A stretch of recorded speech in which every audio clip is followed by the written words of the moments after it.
Hello, and welcome to this week's episode of A Bazaar podcast. As per usual, you can find us every week on Spotify, YouTube, Apple Podcast, or via RSS feed for your podcast listening app of choice. We've got a new guest every week, and as always, you will be joined first and foremost by me, MetallFenix, as well as my usual co-host, Sixten. Hi, hello. This is Sixten. And Walter. This is Pogo Stick Walter.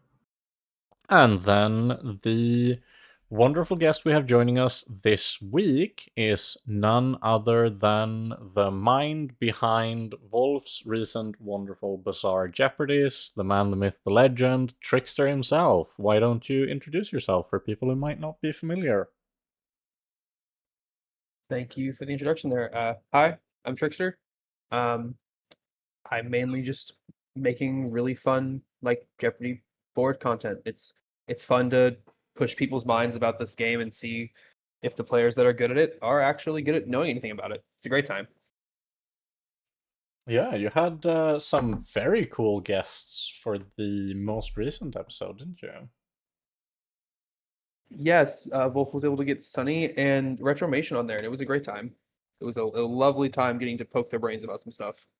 And for people who might be interested in seeing that, of course, it will be in the description as per usual. But why don't you tell them where they can find all of this Bizarre Jeopardy goodness? Yeah, all the Bizarre Jeopardy videos are over on Wolf's channel. He was a previous guest on the podcast a few weeks back. That's where all the videos are. There was also one with you and Sixten. That was also a whole bunch of fun to record a few weeks back. That's also definitely worth a watch. Yeah. Honestly, just what do you think is the most fun part for you about the whole Jeopardy making process? Like, what do you look forward to the most when you're making a new board? Getting to ask the questions to people who, put tens of hundreds of hours into this game and being able to surprise them with something either they didn't know or they did know and have forgotten at some point. Definitely the best part is getting to see people who should know almost everything about this game, but obviously, people compartmentalize information and things get forgotten, and it's great to be able to bring those back up, surprise people. There you go. And what about yourself? How did you kind of end up with the Bazaar in the first place? I believe I got introduced to the Bazaar by watching Raren play it when it was still in closed beta, and I've always been a huge Auto Battler fan. So, as soon as open beta came out, I got into it as soon as I could, and I've just been here ever since. Just casually playing the worst boards possible to get 4 wins out of them. Fair enough. And what kind of stuff do you usually like to play? A lot of Aquatic Vanessa and Pacifist Pig. I go out of my way to play as defensive as possible and create the longest lasting PvP encounters possible. Well, that is certainly not the most commonly represented playstyle we have here on the podcast, but that's a very fun change of pace from the usual. What in particular have you been playing this latest patch cycle, whatever we call them nowadays? Mainly, it's been Captain's Quarters. There's been some fun Oh, yeah. aquatic. Is Captain's Quarters the name of the item? Am I wrong? Vanessa's quarters, Yeah, Captain's Quarters. maybe, Yes. or Yeah, it's Cap- Captain's yeah, Quarters. okay. Yes. Now you are Yes. the guy who knows things, so honestly, Want we to should make just sure. take anything you say at face value. But no, like running Captain's Quarters with a whole bunch of different tools and stuff on board, and I try to run aquatics early to build up as much long-term value on ambergris and other adjacent items like Cove, and then I just pivot to the first fun-looking thing I see. That's about it. I'm consistently usually making it to like day 13, 14. I'm not the kind of person that wins in 10 days, unfortunately, but it usually makes for fun boards at least. Oh, so that's a pretty cool and kind of unique playstyle. Definitely not a recommended play style. It does not lead to a good win rate. Well, you gotta do what you gotta do, eh? Yep. It is a fun way to play the game, but I think it takes a lot of time to understand what's bad and playable and what's bad and unplayable. I Because honestly, there's some items even I wouldn't be seeing without my board. yeah. I know that you have been talking about you don't currently have any channels of your own, right? I have made the channel and I am fully launching it soon. Soon There will TM, be content. we're looking forward to it, eh? There will be content, I promise. But no, That's the I bizarre way. think Soon TM is the bizarre way. yeah, to be it's honest. the Bazaar way. Exactly. You fit We're right still in. waiting for Walter's streaming arc to happen. Ooh, One of true, these true, days it's gonna true. happen. No, Hey, I feel like both of you two have very kind of unique play styles that I think would lead to kind of insane games or like insane content in general in practice.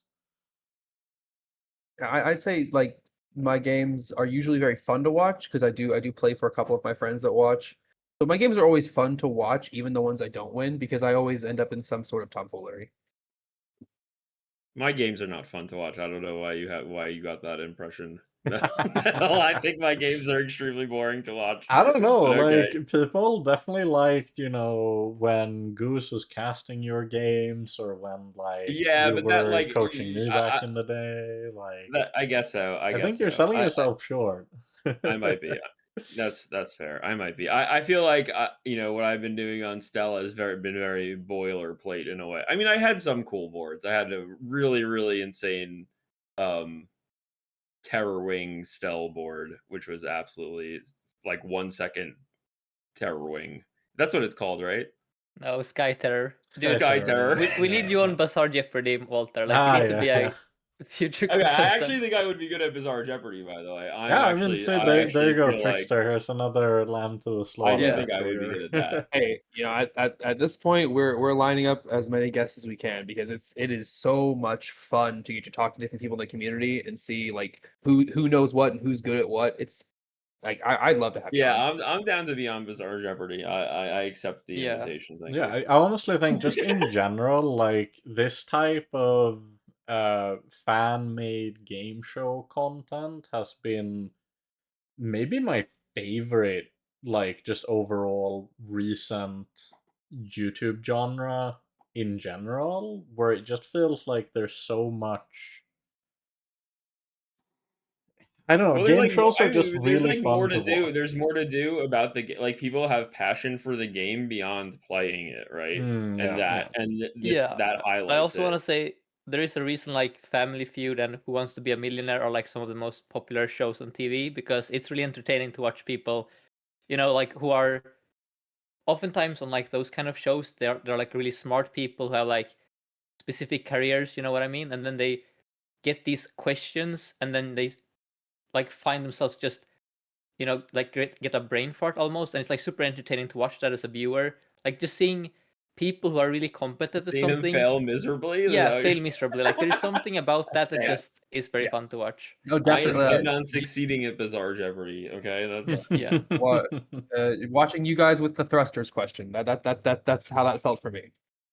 Yeah, I mean, to be fair, I didn't expect you to put two thrusters questions in the same board. Like I feel Wait. like What was the That's thrust? fair. Hold on. Hit me with the thrusters question. I need some So practice. yeah, hold up. So it was in the keyword synergy category where the question essentially has the name of an item and a skill inside of it.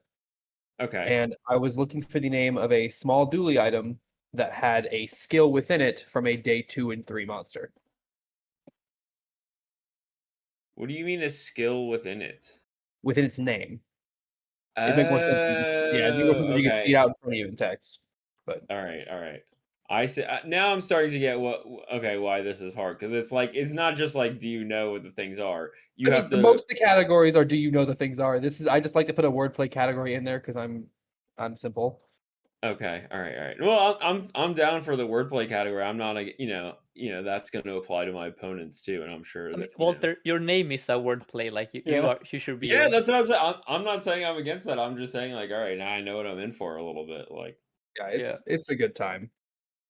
all right. Sixten and MetallFenix were great to have.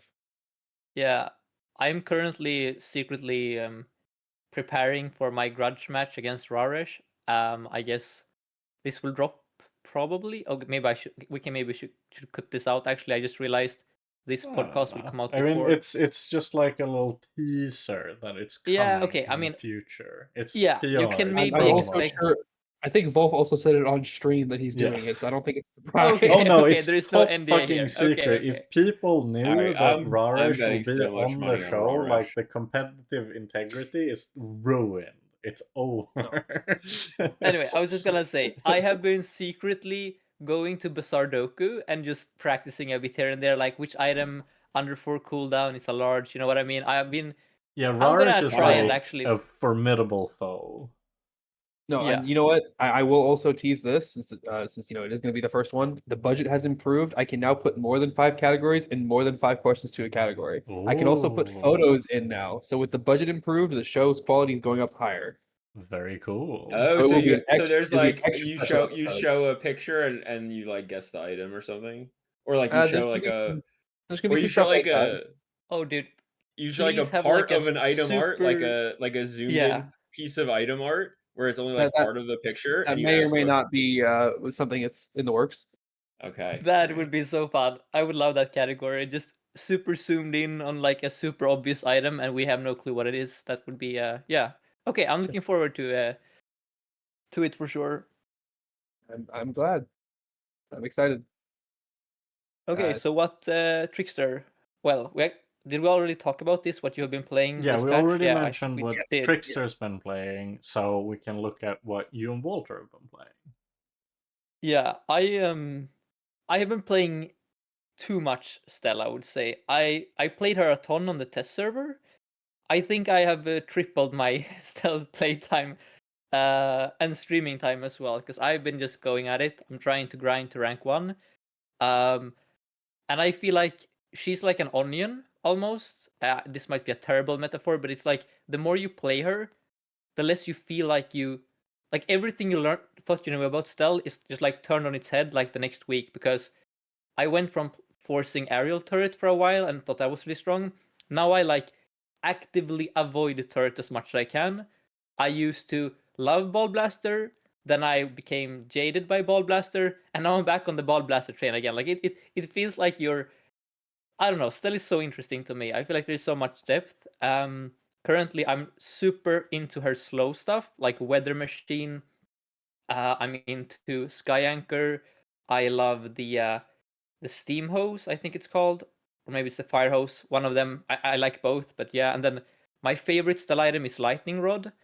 I think I've kind of figured out a way to make that item reliable. All you have to do is just be okay with clicking like an early shatter or an early slow and steady. That's all. You just need to be fine with clicking one of those two skills, and now you have unlocked the most powerful late game build on stealth, basically. So that's been fun. And then I've also been playing a bit of Mac off stream. I think Mac is like, I just gushed about how fun stealth is. I think Mac is even more fun, but Mac is also terrifying to play because he relies on transforming items, which means you have to have a good grasp at which items are appropriate to transform, what are the odds of getting the carry item you need, which enchants are useful. Like I feel like Mac is so complex that I feel intimidated to like stream him. But yeah, I am having, this is the most fun I've had playing the Bazaar ever. I can just say that right now. There are like 2 heroes for me that are super fun. Maybe the most like fun characters in any card games I've played. So I'm having a blast. What about you guys? Oh, just also playing stealth. So so yeah, I'm also having a blast though. I feel like I'm taking very different lines than you are. Even like I say almost all my games I either go like balloon engine start or ball blaster start, and I don't really find myself taking like fire hose or steam hose and going down that route. And instead I'm lean much more into free fall and then looking to either just play Balloon Engine all the way to the end game with like Hanger, or as you can see, I'm like in the Hanger with the pogo stick, like vehicle synergies. Like I think those builds are super fun to play. They do like fall off, like they're not day 15 builds for sure, but I just find her so strong in their early game, playing like a very tempo, like just a extremely like an extreme tempo style. Like Artisan Dunes, flat burn, chocolate, gold chocolate, relax, all the buttons, and you just like brute force your way through the early and mid game fully, and then yeah, like you can lose around on day 10 to like Obsidian Money Tree or whatever, but like you usually just get there by day 12. Like they're not, it's actually not that scary, and there are a lot of like there's a lot of like end game for it because of Hanger. Like Hanger is just so disruptive to so many enemy boards that it can extend the life of a burn strategy that what you would traditionally think of as being too slow for the late game. And that's just so powerful, right? Like, because if you think about it, like it's like when I don't know, maybe it's like you'd have to go back like 6 months or something when you could play like um like good chrono barrier, like unnerfed chrono barrier, stuff like that with burn, when it was like Yeah, I it's similar to that in a way. I agree with everything you just said there. I feel like the balloon engine line is really similar to the old school burn dually, like back in the Yes, day when absolutely.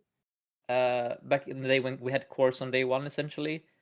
Uh, and I do think balloon engine is the best. Like it is her best early game line. So if I can go for it, I love going for it. But I also love having some kind of backup in my stash just in case I go to like day 13. But I think if you can just tempo king to 10 wins on day 11, then burn is more than enough. Like you can just do pressure heater, fiery enchant, like you don't need that much to get over the line. So yeah, I There's think just so still, many ways to construct it too, right? You have like the workshop line, like there's just so many, like there's flare gun and ornithopter and hanger and workshop, like four different ways to give yourself flat cooldown reduction, and yeah, it's just so and easy that's to what I mean construct burn about infinites. Stell. Yeah, Like the more you play her, the more you realize how, like if you're just comfortable with knowing a lot of lines, like it's kind of almost like chess in a way. Like if you know all the patterns or lines, it's very hard to ever brick on Stell. Like you will almost always yeah. just find a strong line in every game. It's just about recognizing the line and then sometimes also having like the courage to commit to it. But I do think that Stell is the strongest hero right now, and I don't think that is a controversial statement. I definitely think she needs quite a few nerfs, but I also think she's really fun to play. So I hope they can get her more in line with the other heroes without making some of her lines feel unplayable, if that makes sense. Like just get down the outliers, but still preserve the overall structure. And Because I and think you're all her spot on builds with are really the fun. onion thing, by the way, too, because it's like that's exactly what happened. Is that week one was all about shiny free fall and shiny and shiny larges and whatever, and like this hammer trick. And it's like once that was taken out of the picture, it's like, isn't hanger just maybe even better than that ever was?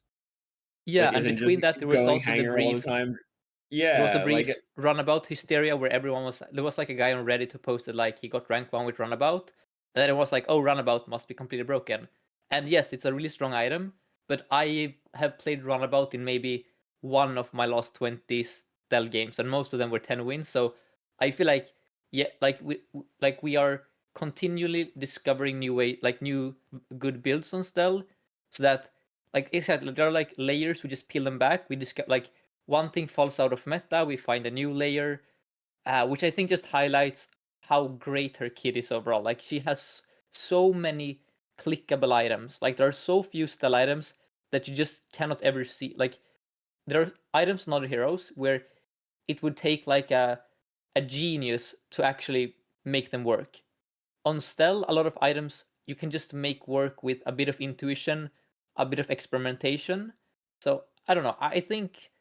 Yeah, no, I think what we're doing right now is just praising the design of the hero, because I think they like Stell is just a really well designed hero, and that's why she's so fun to play as well. But Metal, what have you been playing, and what no. Before do you have I move thoughts on on to Stell? that, I will mention that I do agree that I said the same thing when she came out, but I think one of the coolest parts of Stell as a character is the extent to which it feels like she has embraced kind of simplicity as good design, where you can just really tell that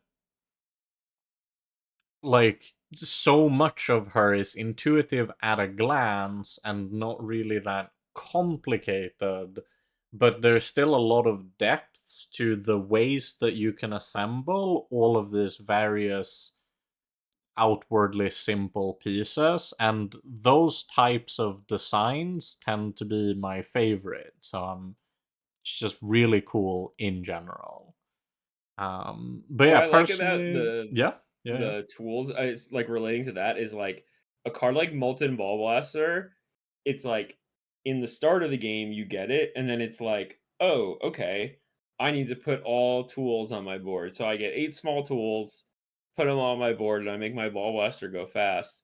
And then as the game goes on, it's like you do the opposite, right? Like you start paring down the small tools for bigger, stronger stuff like Hanger or Workshop, and you kind of shrink your board to like only like this death engine that's making it go. Like you would just have like you have like Diamond Workshop and Shiny Angle Grinder Drone and Rivet Gun, and you're just shooting Ball Blaster every second, and it's just like you the way the build flows from like this build up of like I'm building this big wide board of tools to then after the mid game to shrink back down to like this process of refining and upgrading the most important key pieces like rivet and angle grinder drone, and like getting your enchants and like getting workshop and getting your enchant on the workshop or hanger or whatever. Like this process is very enjoyable. The way the build kind of builds up and then pairs down is it feels very natural. It feels very like intuitive. And that is the part of the design that I really like. Like it's like the way the gameplay of her flows of like building the early board and then taking that into like the level 6-7 days where you're now gonna like supercharge your board or pivot, and then into the like late days, right, where you're looking for the last kind of, oh, the final upgrade. Let me complete my hammer. Let me, you know what I mean? Okay, I'm wrenching this. I'm getting like she just has so much to do at every stage of the game, and it's just a very enjoyable process. She Yeah. never gets to the Adding point of the game like Pighead does this thing like at the end of the game where like almost nothing matters. It's just like Yeah, you yeah. just go to the shop and you're just like roll, roll, roll, or like you're buy selling. So it's just like you go to the shop, buy, sell, buy, sell, buy, sell. Like it's just like robotic. But she, because of like all the tools and hammer and wrench and drafting table stuff going on, she has this whole kind of sub game. Like her economy gameplay happens at the later stages of the game, where you can create like these upgrade chains with drafting table and wrench and hammer, Mm-hmm. and there's a lot of interesting decisions to be had there.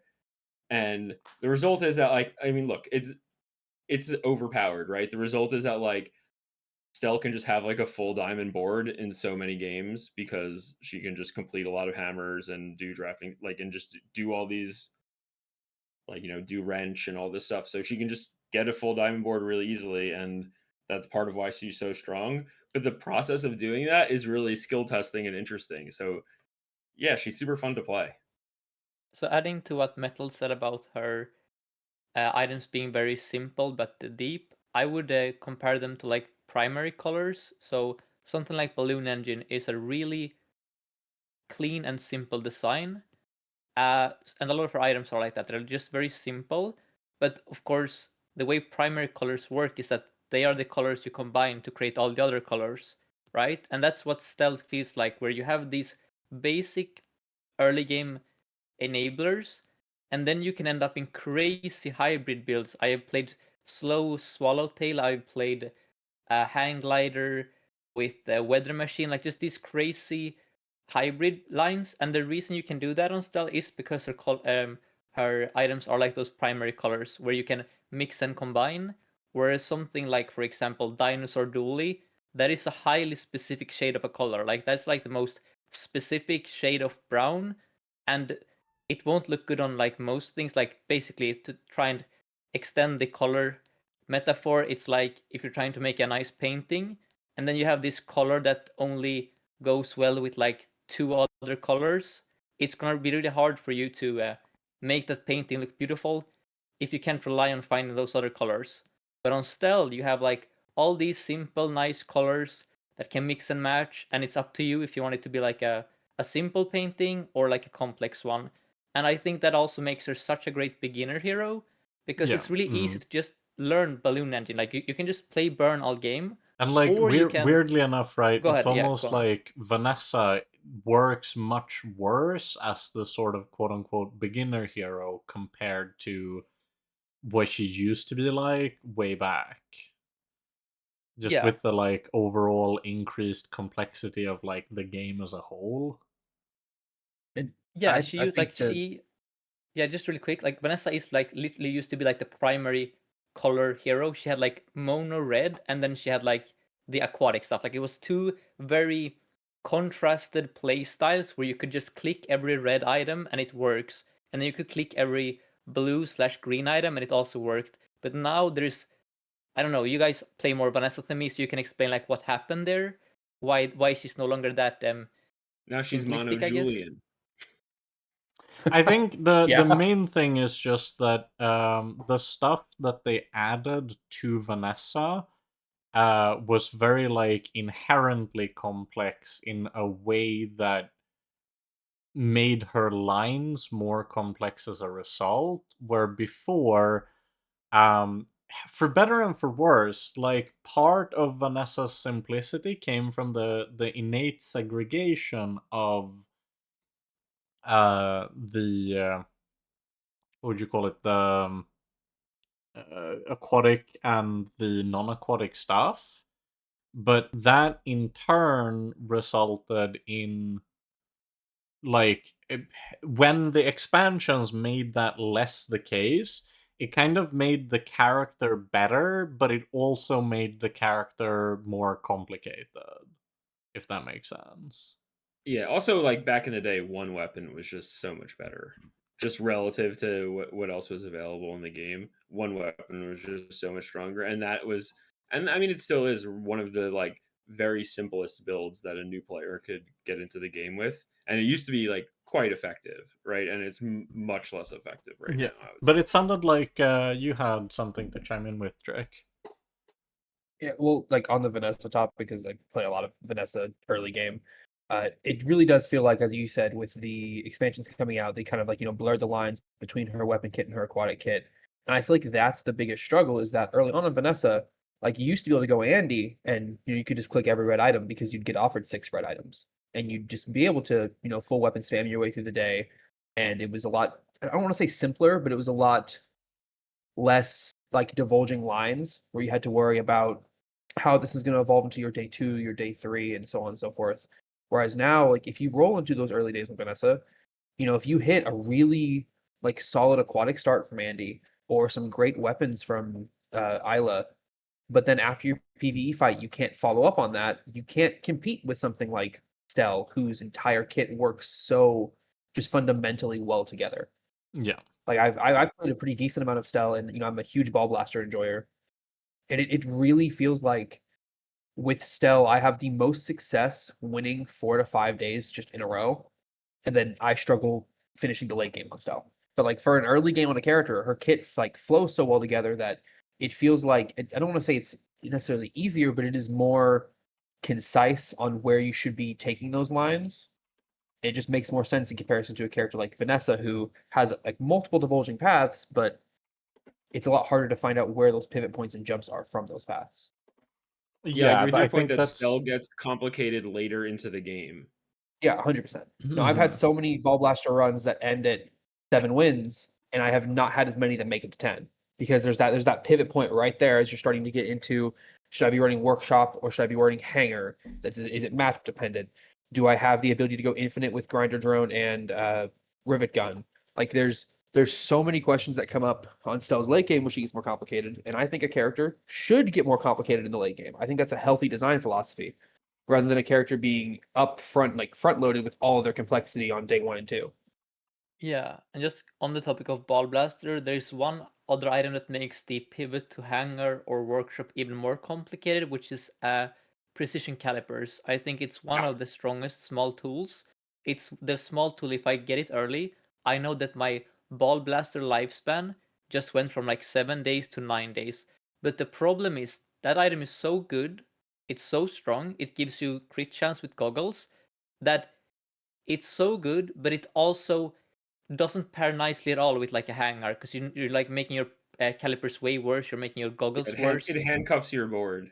Yeah, so it's like, okay, is this like it makes hanger feel more like a side grade than an upgrade, and it's also 24 gold. So like the Ball Blaster line, I think is there are so many like no pun intended wrenches thrown into the game plan in the late game where it's really difficult to know if you're like, should I commit harder to this line? Like, should I buy the hanger here? It's a side grade. Is that worth it? Or is it better to just pivot out of the tools entirely? And I think that is not like there's no right or wrong there. It's like really hard to actually know. And I think that Yeah, I is mean, it's why always you going to see depend those on runs. your wins, how many wins you have, what's your board like. It's always going to be contextual. I will say that like I prefer. I mean, I think Hanger is a better card. With Ball Blaster specifically, I think I prefer Workshop.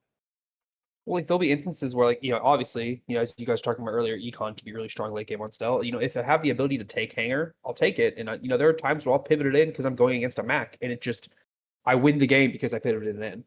Like it feels like Stell its has value so as much. disruption is Exactly. Like really Stell is the huge. first character where I feel like I can run a second shell of a build in my stash and switch it in based on who I walk into.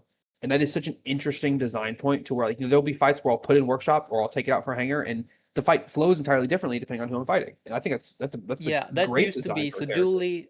There were basically back in the day we used to have Dooley Bazaar where Dooley was everywhere, like everyone was playing Dooley.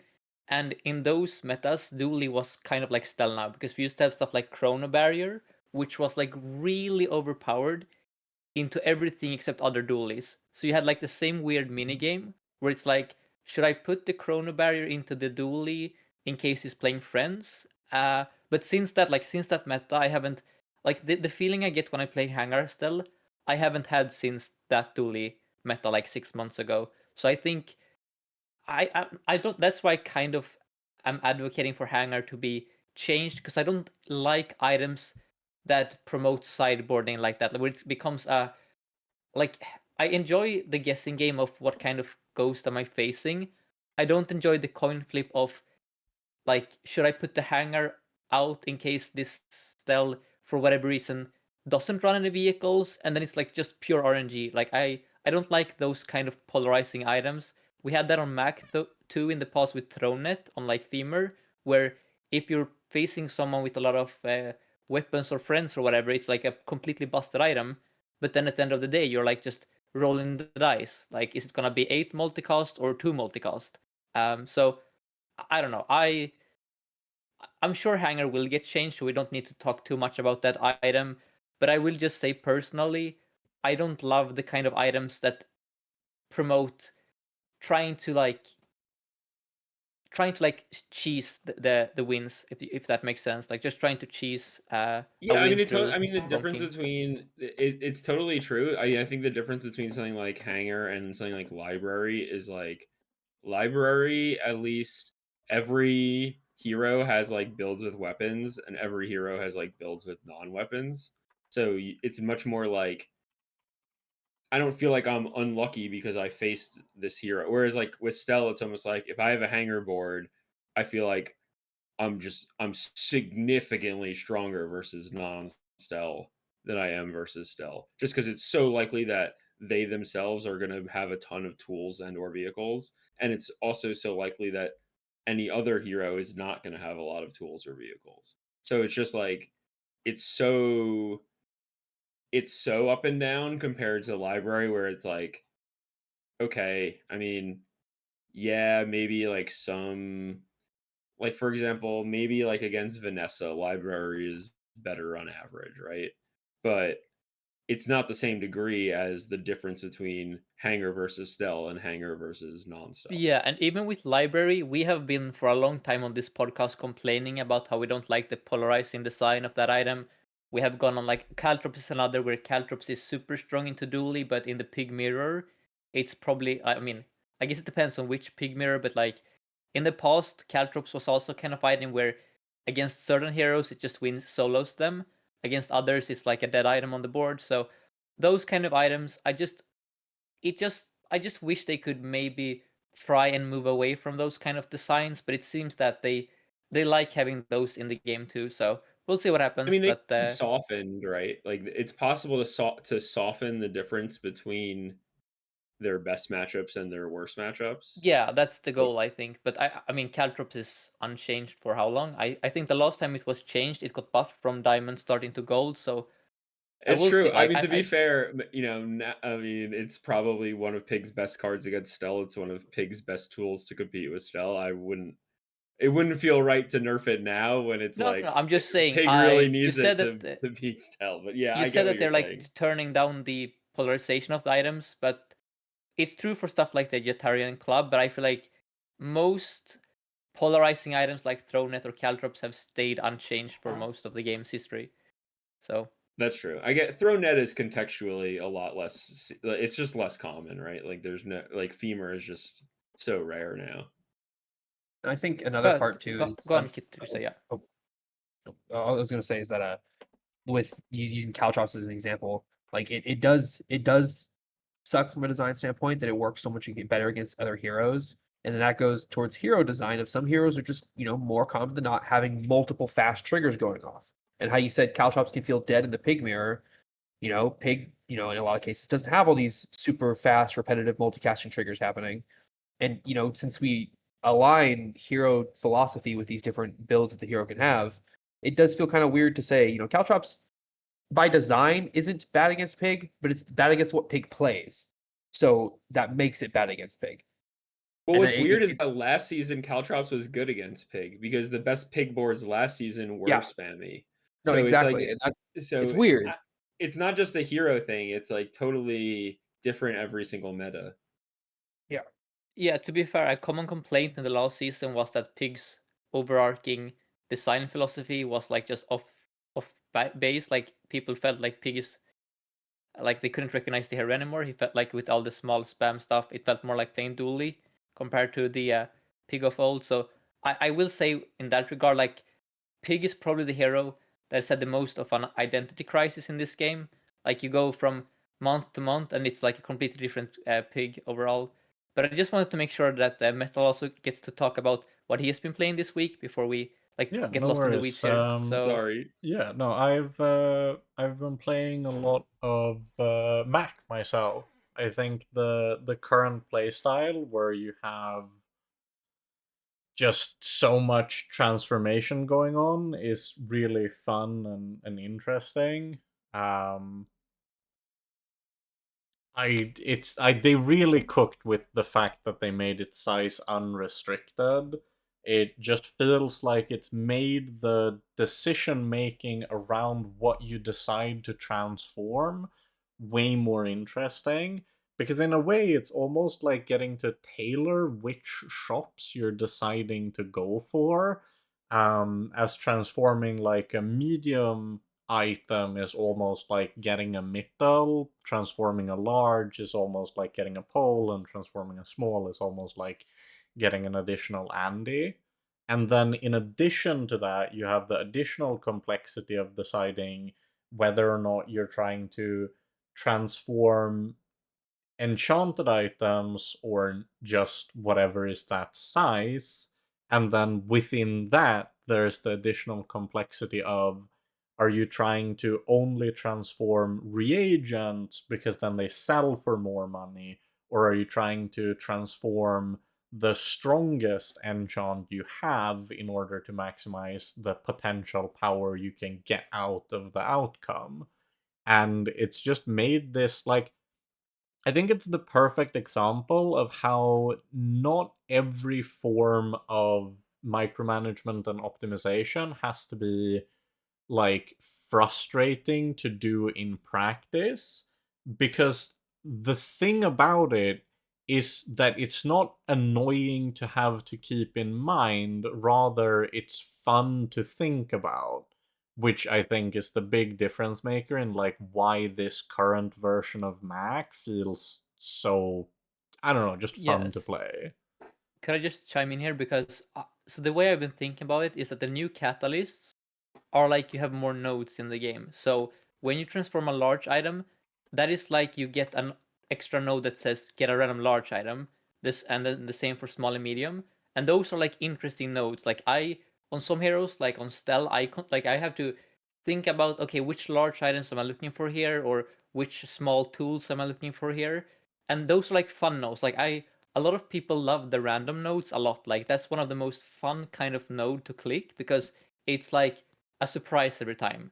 Whereas for Pig, I think Pig also has more nodes per game, but the nodes he gets is not the random item, it's the gumball event. Like basically that kind of micromanagement where instead of calculating which random item do I want, it's let's click 10 more, like add 10 more value to this item by buying and selling. Like that is a more tedious way to increase the number of decisions per game. Like the decisions you make on Mac are snappier, they're faster, they're more about almost like I wouldn't call it gambling, but it's like calculated odds or like calculating risk management.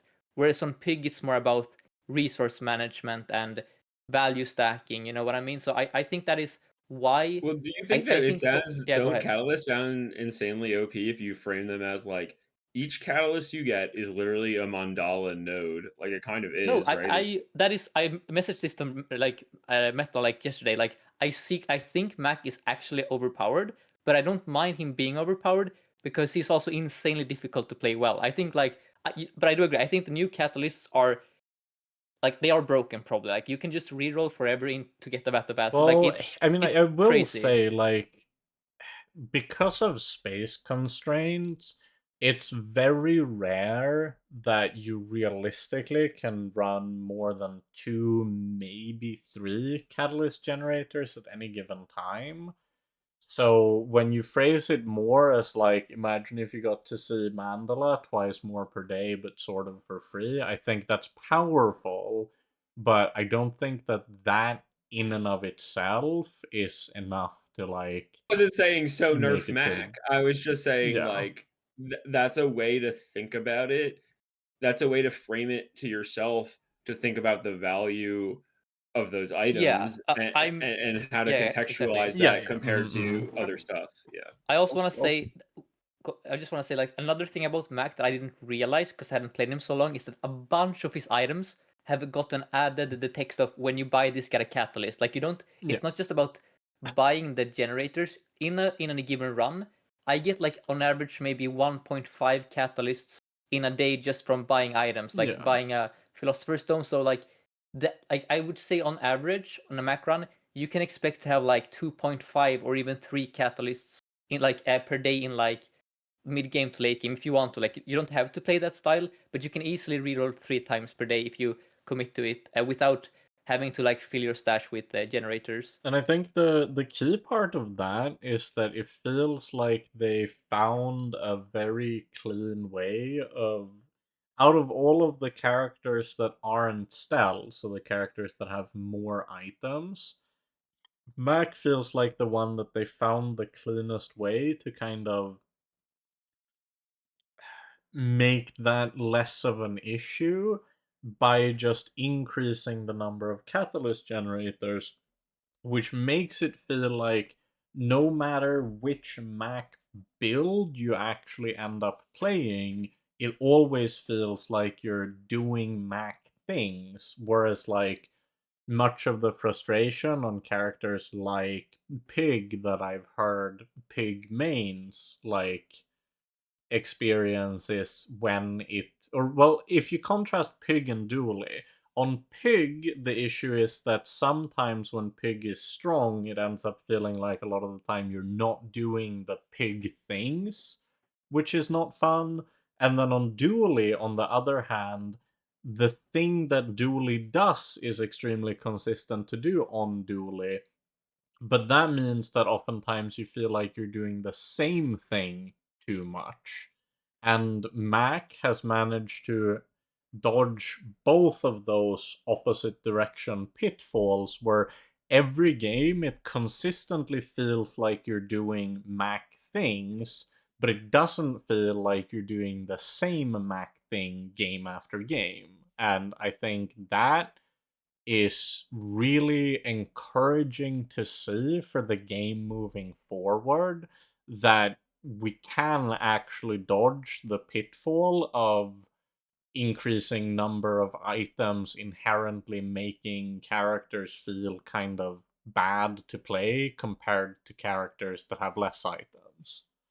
You hit on a really great point about how Mac is able to feel nearly as consistent as Stell in finding good items, and I think, to use card game analogy, it is as if Stell has a deck of 30 cards and Mac has a deck of 40 cards, but Mac now has the ability to mulligan. Like he can mulligan his starting hand by like basically transform is a way to see more items in any given run. Even if they are random items, they're still items. Whereas that is something that Pig and Vanessa and Dooley like they don't have that same ability to see. Like in a Mac run, I on average get to see more items, and I get to see items of sizes I specifically care about, like large, for example, which is a much smaller pool. So that just gives me more agency. Like the more items you are allowed to see, the more agency you have. But that's also why I think he's such a high skill cap hero, because just because you get to see items doesn't mean that you will have a strong board. Like you still need to identify which items you want, which items you're looking for, and which item to transform gives you the best odds of finding that item. Or alternatively, you transform, you don't get the item you're looking for, you get something completely different. But now you have to reassess, okay, this new item, can I somehow make that work? Like Mac, I think has like the skill ceiling is just absurd. I think like we had a class on last week, and he has written this amazing Mac guide. But I feel like making a guide about Mac is so hard because there is like it never ends. Like you could realistically write a thesis on Mac, like write like you know what I mean. It's there is so much, there's so many choices per Mac game compared to any other hero, just due to the transform mechanic. So I would love to hear about Trickster if you've been playing any Mac. If you have any, like, are you at all I a have Mac been. fan? I am. I've actually, to come from a different side of the argument about like other changes made to Mac, huge quality of life change that I think was made in the most recent patch was Ellie now sells potion adjacent items. Yes. And I think that was a huge change for Mac's kit, because I personally have been running a lot of Bottle Explosion. I think it's Mac's most consistent line, in my opinion. It's nuts. But beforehand, it was a strong line, but it was incredibly difficult to acquire the pieces. But just through the one small change of, hey, this one merchant now sells a slightly expanded stock of items that are potion adjacent, not just potions, it's completely changed the way you can play this build for Mac. Like Mac now also, he has all this great transform play, all this great ability to make these huge divulging lines based on, what different enchants he gets, but he also has a machine gun in the back that is Bottled Explosion that can just win games because it's more consistent now. I will say that one thing about the Eli point, or Eli point, I don't know how to pronounce her name exactly, but that used to be honestly the worst vendor. There's a patch, there's a patch for Mac, like where there's a point in time when like his best builds were like self-poison weapons and stuff, and she was actually completely useless. She became a little more useful in the like quest era, just because like rainbow potion and stuff was like good for questing, like buying freeze items and like she was okay for that. But for most of the history of Mac, she's been pretty terrible. And if you compare that to like the like custom vendor for the other heroes, those are usually great. Like Pinfeather is really good. Like whatchamacallit, like Prospero is a really strong vendor Yeah, for Pig. So it's like usually like your hero specific vendor is usually good for other heroes. I guess like maybe Aquatic is not that good for Vanessa. I mean, it has been at some points in time, but generally like that's supposed to be like one of your best shops, you know what I mean, is like your hero specific shop, right? That's the whole point. And for just so much of Mac's existence, she was just horrible. So and I I think think that she is the best, one of his best shops now. yeah, I she think might she's be become the that. very best one now. Yeah. That's totally plausible. I don't know, like I haven't Well, played him to enough go to off of say, but like the transforming conversation, I'm able to like just yesterday while doing a run, I'm able to go to middle and go to Eli and just roll aggressively for bottled explosion, for boiling flask. You know, I'm able to aggressively transform for flying potion because the other catalyst generators are carrying my current board till day 5 or 6. I'm able to aggressively spend all of my money looking for these build pieces for this like combo enabled build because of how strong the transforming stuff feels right now. I'm able to just roll with that on my board without actually putting much effort into it. I think it's a really interesting direction for the character. Like I've unfortunately I've not been able to get Sky Terror to work yet. I haven't actually got a good board for it yet, but I've also heard good things about Sky Terror. So I think Mac's in a great state I right mean, I now. can say I for love sure it. Sky Terror is OP on Stell. If you get this card on Stell, you will get 10 wins. Like Good to know. it's so good. It's so good. Just But wait for the Sky Terror. There's gonna be a Sky Terror monster fight. Calling it now. They did that for so many of the other large like creature I based mean, I items. hope so. The ability to Give get it to me, okay. I man. had it with thrusters, and oh my god, it's Dude, that's insane. insane. Yeah, because its start of combat just burns them, and then I had flare gun, so it was 1 second Oof. start of combat. Yeah, it was crazy. Yeah, that's insane. And I think Mac's in a great state. I think the transform stuff allows you to play a lot of different ways. And I will continue the bottled explosion propaganda. I think it's his best build. No, I would agree, and I'm very happy that it is because Bottled Explosion is like one of my all-time favorite items. I um was really sad way back when they moved Moose Staff to gold because at that point in time, Moose Staff was actually one of my most common Bottled Explosion enablers. But now we've kind of come full circle where it's so easy to get into various other potion builds that it feels way less that you need that type of enabler for the bottled explosion and way more you can just find organic ways in which it can make its way onto your board, which is also very nice just to have. I think sort Also, of. it's easier to charge it right now, right? Because of like sampler and stuff. Like you have more avenues to make it go fast than you did back in the day. Before we move on, I just want to say I find it interesting that we are all pretty much agreeing that the two newest heroes feel the most like fun, balanced, home run design wise. Like, is that just a coincidence, or do you think they have just been getting better and better at like designing core sets for heroes? Like, just I mean, I a think it would question be genuine. bad if they weren't getting better at it. Let me put it that like basically like if you keep they should be getting better at it, right? Like they're doing it and they're learning from mistakes and improving, right? Like I think that yeah, it's great for the game that they're getting better at it, but absolutely it's not a coincidence. It's Yeah, I think it's I've absolutely seen also them people. improving. I just want to say, people in the Dually, like there's a Dually exclusive channel in the official Bazaar. Some Dually mains are calling Stell Dually 2.0. Like they're just pretending. Like one guy just puts a Dually PNG on the Stell portrait and pretends that he's playing Dually. Like he just thinks that what you can do on Stell right now is basically what he wants Dually to be able to do, which I think goes to show where Dually is currently in terms of build diversity and stuff. Like I don't know. I think both Dooley and Pig are in need of some more love and attention compared to Stell and Mac in terms of just funness, I guess, like just in terms of fun. And so Trickster, what were you gonna say before I interrupted you? I was just gonna say I think it's also like a fact that with Pig, Dooley, and Vanessa being like the first original three characters, you wanted to create a lot of diversity between how those three played. Like you wanted to kind of, I don't want to say rock paper scissors, but you wanted to like give very unique, diverse ways to play the game because they were the first heroes that we had.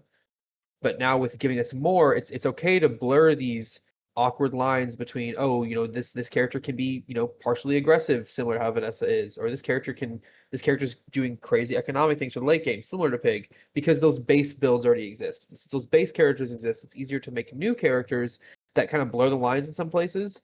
And that's where I think the design space is really fun. So I think every hero we get from here on out is probably going to be incredibly designed because we have such a solid foundation to work off of. Like, when you think of aggressive builds, a lot of people think of Vanessa. And because of that, you can be like, well, this character has aggressive builds similar to Vanessa, but they work slightly different.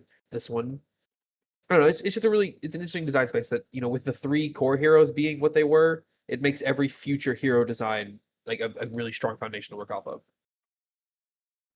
Yeah, I mean, I do agree that there's like Mac in a way is kind of like a hybrid between like Pig and Vanessa in a way. I know that sounds weird, but I know what you there mean, is though. there I agree. like he combines the Pig kind of econ stuff with like the I don't know. It's not as obvious as why it's similar to Vanessa, but it's like part of it is like the crit stuff, but part of it is just the way his items function in the fight. Like he likes having small items and many effects going at once is kind of Vanessa like, but he has like the econ of Pig, like he has stash play like Pig.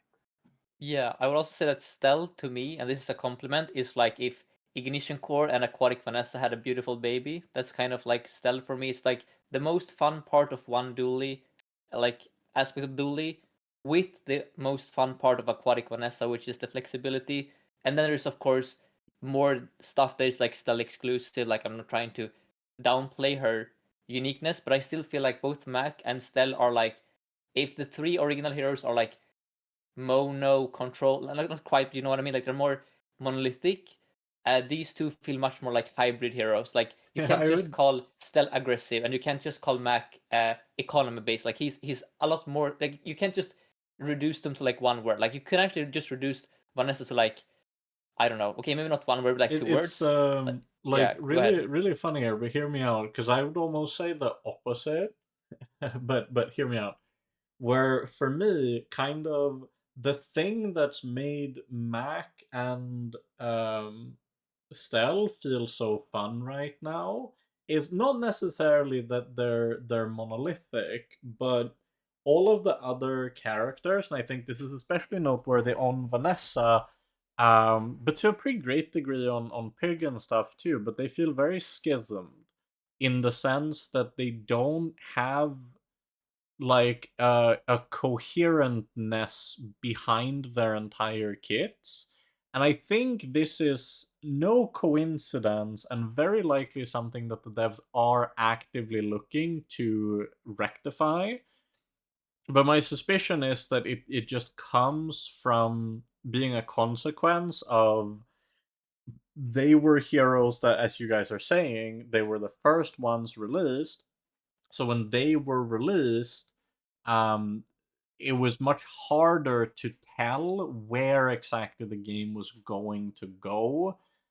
It was in beta for like a long time after these characters were made, and it was the release of Mac that signaled 1.0, and even Mac has gone through multiple iterations to become sort of more consistent, and even beyond that it's only this latest kind of season 5 it feels like the game has reached yet another level of maturity, and the heroes that we're describing as the most fun are kind of like the heroes that feel like they were made to fit within the framework that is this more mature version of, or matured version of, the Bazaar as a game. So their identities right now just feel very coalesced, like they all come together in a way that makes sense and plays well. Whereas on It, Vanessa, it just feels a little bit like we're back to the old status quo of like you end up sort of either doing this really aggressive weapon stuff, or like Trick was mentioning earlier, he likes just forcing hyper defensive aquatic stuff, but there doesn't really feel like there's an inherent overarching "this is Vanessa" theme between them, outside of the fact that we've decided that Vanessa gets to do weapons and gets to do aquatic, and so in that sense, it's her quote unquote theme. But in practice, I feel like what do these two things really have in common compared to someone like Stell, where tools, vehicles, and flying stuff feel like they permeate every single card in her kit in some capacity, not just certain cards. And while Mac, in this kind of 2.0 version, with the ability to transform any size and having reagents of every size, and I think maybe even every enchant at this point, on top of just a ton of variety of catalyst generators, feels like he has ended up having his theme permeate everything that exists in his kit. And yeah, I think that's kind of the big I think difference and some what of I it is what I hope. technical, Yeah. right? Yeah. Like some of it is like Stell and Mac do things that the designers didn't have in their toolkit when the bulk of the Pig and Vanessa and Dooley items were designed, right? Like, so we saw Dog and Regal Blade and Silk become quest items, and that was like an effort to like, okay, look, Dog was just unplayable, but if you had just turbo buffed the numbers on Dog, it would just become like on the old version of Dog, I mean, it would just become like Silk 2.0, right? Where you just have like this bronze item where you pour unlimited resources into it and it just one shots, right? So the quests are a effort to address that, but that option wasn't available to them when they first put Dog into the game. Like, so I think that part of it is that they're developing the tech to allow themselves to have the solutions that they need to make the cards feel modern. Because I think that, like, in a sense, yeah, Vanessa's most premier line of Julian does not feel modern because Julian is an uncapped metascaler who you just like let it go off and then your weapons go and then you win. In the same way that Silk was like you let it go, you let Silk go and then you let Spiky Shield go and then you win.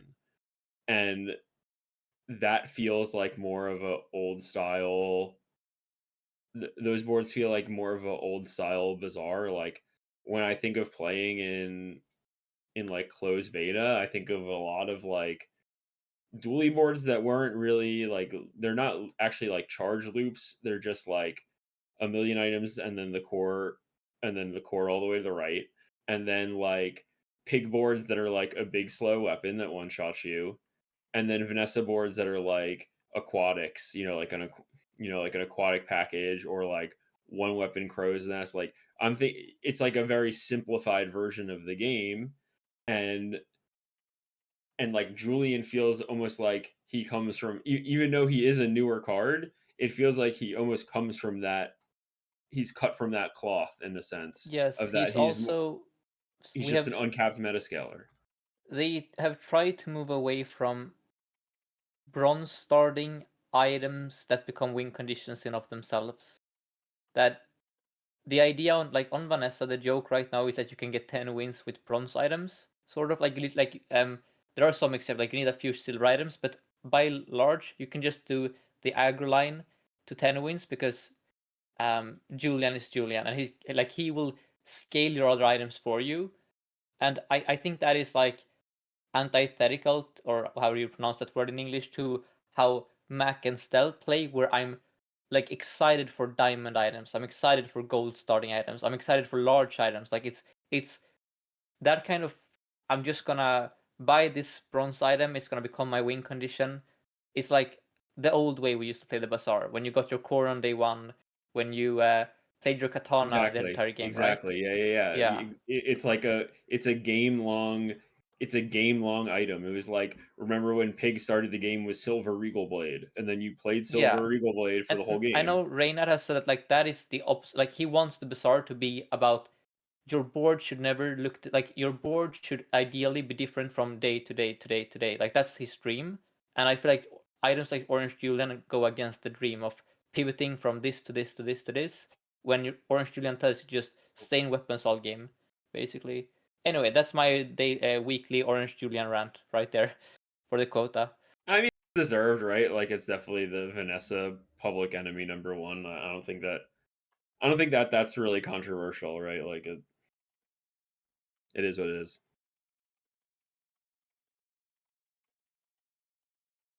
Yeah, well, I mean, good spot to move on to. We did have an interesting weekly topic where we thought that we could talk about the things that provide temporary advantages in the bazaar. And the reason we selected this topic was kind of to put a bit of an interesting spin on it, where normally when we say temp advantages, you're going to think of boost and you're going to think of relax. And those are both included in the discussion here. But more specifically, we find that there's an interesting parallel that can be drawn between those two and two things that you might not necessarily think of as temporary, because they aren't literally temporary. These are permanent upgrades. But in practice, the advantage that they provide is to a degree temporary or temporal. But I won't bury the lid too much. It is about knee brace and gold chocolates. And I'll let kind of Walter came up with the topic, so why don't you go ahead and shoot off the kind of description of where the argument is coming from, and then we'll, as per usual, start with Trickster's opinions on it. Yeah, so it all started. I was having a discussion in a Twitch chat, as I am wont to do, and the topic was like knee brace. Like, when do you take the knee brace off the board? And the question was like, okay, someone brought up the point. The HP generated by knee brace is falling off, in the sense that, like, let's say it's a silver knee brace, 200 HP. The value of 200 HP relative to the size of the player's HP pool is shrinking every single day. Now, like, we know that, right? Like, it's easy to that's kind of like the level 1 understanding of why it's falling off. The level 2 understanding of why knee brace is falling off is that every fight is like an opportunity for HP to matter or not matter. So, like, when you do a fight, some fights you win by a million, some fights you lose by a million, and some fights are really close, like within 200 HP. Now, the knee brace only mattered if you have a fight after you knee brace, which was within the 200 HP. So every, like, day that passes and you have fewer days ahead of you, that's one less opportunity for the HP granted by knee brace to actually matter in a fight. So it's falling off in, like, this second way also. And then that same argument also, that also applies to chocolates, right? This second argument here too. And so, because of that, both knee brace and chocolates can be thought of as, like, super front loaded nodes, right? In the same way that temp boost and a relax are literally a super front loaded node. They only give you value on the exact day that you click them.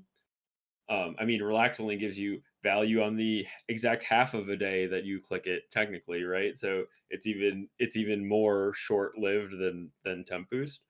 But those nodes are so powerful. Like, the rate of available for day 4 relax, like, is just so above the curve, like, compared to the amount of strength you would get on that day from clicking almost any other node in the game. So, like, if you compare the okay, I'll make this comparison.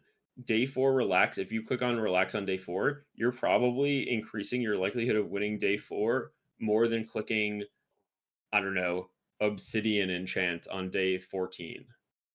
So, like, that's how much I think that this thing is increasing your win percentage if you click it on day 4, with the caveat that you have to be a particular type of build that really likes these tempo nodes, which is stacking burn, a growing weapon damage, or even like a item that's like a flat growing one shot, like refractor, can also get value out of this kind of buff where it's like, okay, I have an item that's going to go off every X seconds. That's going to be, and by the third time it goes off, it's just going to one shot them regardless of what their defensive capabilities are. So all three of those types of builds can really, really like milk the maximum value out of these temp nodes.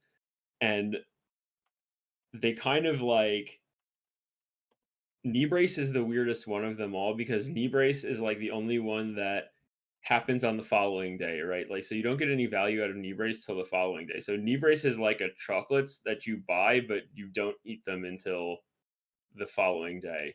And so that one's even more of kind of a mind melt. But the advantage of knee brace is that the rate, like the HP per gold on it, is so unbelievably good that it's like too good to pass up. So on day 1, knee brace is unbelievable rate. And on day 2, knee brace is unbelievable rate. And then as you get into 4 and 5 and 6, it's pretty falling off pretty hard. And I think I won't play knee brace on my board even at silver past day 7. I think it's falling off an absolute cliff by day 7. So I know I kind of info dumped a lot on this topic and kind of setting the stage for it, but I hope that was an okay introduction. Yeah, I think that's pretty good. So in typical fashion, we like to have the guest start off with their opinion on the topic. So how do you feel about it, Trickster? How do you tend to look at the kind of temporary advantages in the Bazaar? I think the Bazaar is a game. This might just be my opinion, but I feel like it instills a certain level of greed in its players. Like, Yeah. you see a shop, you have money, you want to look for an upgrade for your items. When in reality, I think more people should be selecting these temp boost options, especially when they are running builds like Refractor, which was a great call out by Walter there. Like, if your Refractor is gonna kill on its third rotation, and you don't know if you make it to the third rotation, like if you picking this temp boost wins you day 4 or day 5 or the day that you're on, it is just as valuable as hitting the insane enchant late in the game. Like, Obsidian enchant day 14, the exact example that Walter gave. Like, it is equally as important. Like, because if you win these early days, you get out faster. You can kind of get out under all these insane, value pig boards or the one-shot bottle explosions or the other things that are ending runs in days 11, 12, 13. These temp boosts I feel like are kind of looked down on sometimes, like as like a consolation pick. Like, oh well, the shop I rolled into it's middle and I don't need any mediums items on my board, so I guess I'll take the temp boost. I guess I'll take relax. And I really think they're undervalued in a lot of Yeah, ways. you should be like ecstatic to take these nodes. They're like free round wins, right? Like No, that's yeah, how 100%. I feel about it. Yeah. Well, because there can be a conversation, if you're playing, if you're trying to dig for the potion build and you hit Ellie or Eli, however you want to say it, then it's a conversation of, well, this merchant is just better than the temp boost. I need to look for my upgrades. That makes sense. But the amount of times where it's like, hey, you don't just need to click every merchant you see. The only way to get stronger is the going to merchants is not the only way to get stronger. Like, even just a temp boost that gets you through winning one more day, especially a day as pivotal as day 5. Going into day 6, you're able to start finding, large items. If joining this temp boost wins you day 5 and saves you from some money that you would have spent on a merchant rerolling, I think it's a huge pick. I think more people should not be looking down on these temp boosts that are Yeah, Yeah, it like also rising in. goes along with tempos. re-rolling the merchants that you do go to. So like Exactly. when you play like a tempo maximizing style, like I was discussing, like when I was saying, okay, I'm playing like burn style, like heavily favoring balloon engine. It's like the idea is that I'm squeezing every possible ounce of power out of every single node. So that means I'm re-rolling every shop that I do go to. And like when you click on chocolates, you take the gold chocolates because you're always picking the most node efficient option, not the most gold efficient option. And in that way, you maximize your power now. And I think that those are like the like temp boost HP and especially relax is like 0 gold, 400 free HP on day 4, like an unbelievable deal, like you've never, this is the best deal on offer in the entire bazaar in a sense. Like it's that strong, and like I'm like thrilled to like it actually, like I get actually upset when I see relax on the first half of day 4. Yeah, for Yeah, sure. because then you can't use it with Yeah. PvP. No, I Yeah. totally Yeah. agree. It's definitely something that I feel like is like a new sign of the times. Like I'd argue as the game evolves, these nodes can become better or worse over time, and like the player base needs to evolve to understand that. Like Yeah, I mean, I they fit the meta super hard right now too, right? yeah, Like Yeah. shield is super good because there's very little poison, and there's tons of racing. So they're at their maximum power right now that they compared to historically. So yeah, Yes, yeah, no, so I want to say, and the Trickster kind of um, brought it up, that they're also a way to extend the lifespan of your build if you're trying, like you're playing your early game build and you're trying to pivot out of it, but for example on Stel you cannot see gold items. Well, you can't see gold items on any hero on day 5, but specifically for Stel that's usually your pivot options. So if you're still stuck in your early game build, but you don't want to go to shops on day 5 because you're not likely to see anything that can actually be a pivot carry, then something like a relax for damage is a way to extend your lifespan. And to use an example from a different game, in Balatro, when you're playing at the higher stake, there are rental jokers, which are jokers that you have to pay at, like they basically have a tax on them, sort of. And there are also jokers that expire after a while. So they're like, like basically items that are temporary, or like you have to pay a tax for them, but you're still happy to sometimes buy those because they also buy you time. Like they, and it's the same in the bazaar. Like time is also important here. So if you can just buy some more time, then that's valuable. Like you make sure that you still win day 5 even if your build is starting to fall off, and then you preserve your prestige, and then on the next day, now that you have won the early game, you are allowed to actually go for like a tempo win condition. So an example on Stell is, if I have won the entire early game, I'm more than happy to pick up like a Skyliner, because I know that Skyliner is an item that doesn't fall off until about day 11, day 12. So I'm more than happy to pick that up. Whereas if I had lost the early game, then Skyliner would be a really bad option because I know that build is too slow for like day 14. So just in general, I think clicking those temporary boosts is a way to not only make your current day better, which is what they do literally, but they also make your future days better. Like they are this sort of glue or whatever that just makes, not glue, but like the oil, whatever, that makes you run smoother. You know what I mean? They just, if you have like a hole in your build or you're not feeling confident, you can click those nodes to patch up those holes, and then next day you can find a replacement for that pair of jeans with a good item. So I don't know. I think people are on average underrating these nodes. They just treat them as doing nothing or being like superfluous. They think, if I have a good build already, why would I waste a node on a temporary thing? When I I'm will thinking, go ahead, sorry. also mention, because I think you brought up a really good point, which is the argument, why would I press a temp boost when I have a good build? Which I actually think is one of the most common misconceptions, especially in the early days of the game. Because more often than not, it's exactly when you have a good build that a temp boost is the most valuable. Because a bad build with a temp boost isn't necessarily gonna be good enough to actually win a player fight anyways. Whereas if you're on a good build and run into a high roll, but you had a temp boost, it's very likely that you still get the win, even though you ran into what is actually a high roll. Yeah, I think what Sixten brought up about Skyliner is really important as well. Like the idea being that if you have wins in the early game, when you do want to switch out of your early board or like do, or just grow your board in general, pick up good items, the number of items that are are a good option to go for depends on how many wins you have. So like you brought up the Skyliner having like this expiration date, but actually like many items have that. In fact, almost every item in the game has that in a certain sense if you take it to its logical extreme, right? Like so because of that, one thing to think about is like there's more builds that are viable on day 10 than there are on day 11, than there are on day 12, than there are on day 13. So every further day you have to go deeper into the game.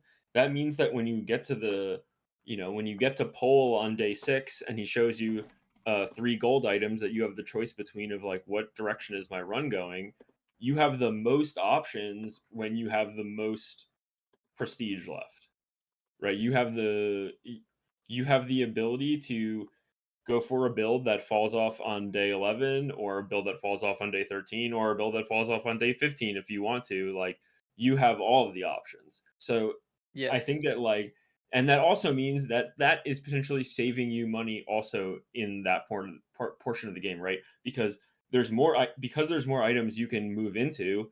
You have to go to and re-roll fewer shops to find an item to go into.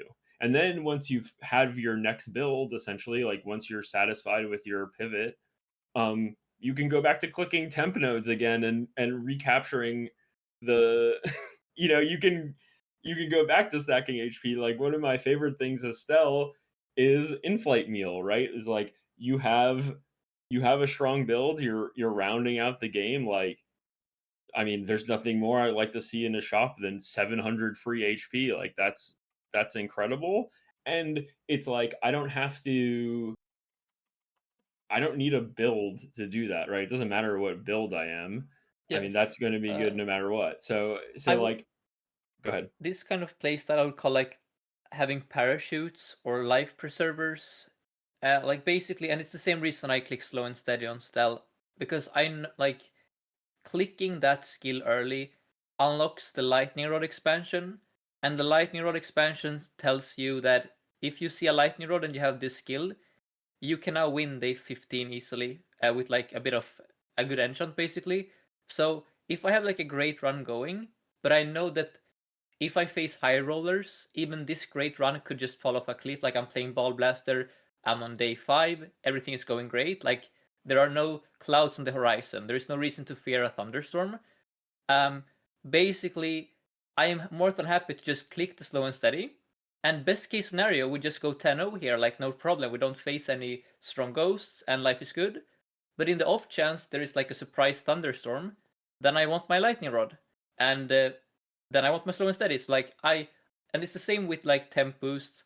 Like Metal brought up that example that the stronger you are, the more temp boosts matter. Because if I have a strong build, then I really want to make sure I don't just randomly lose a high roller.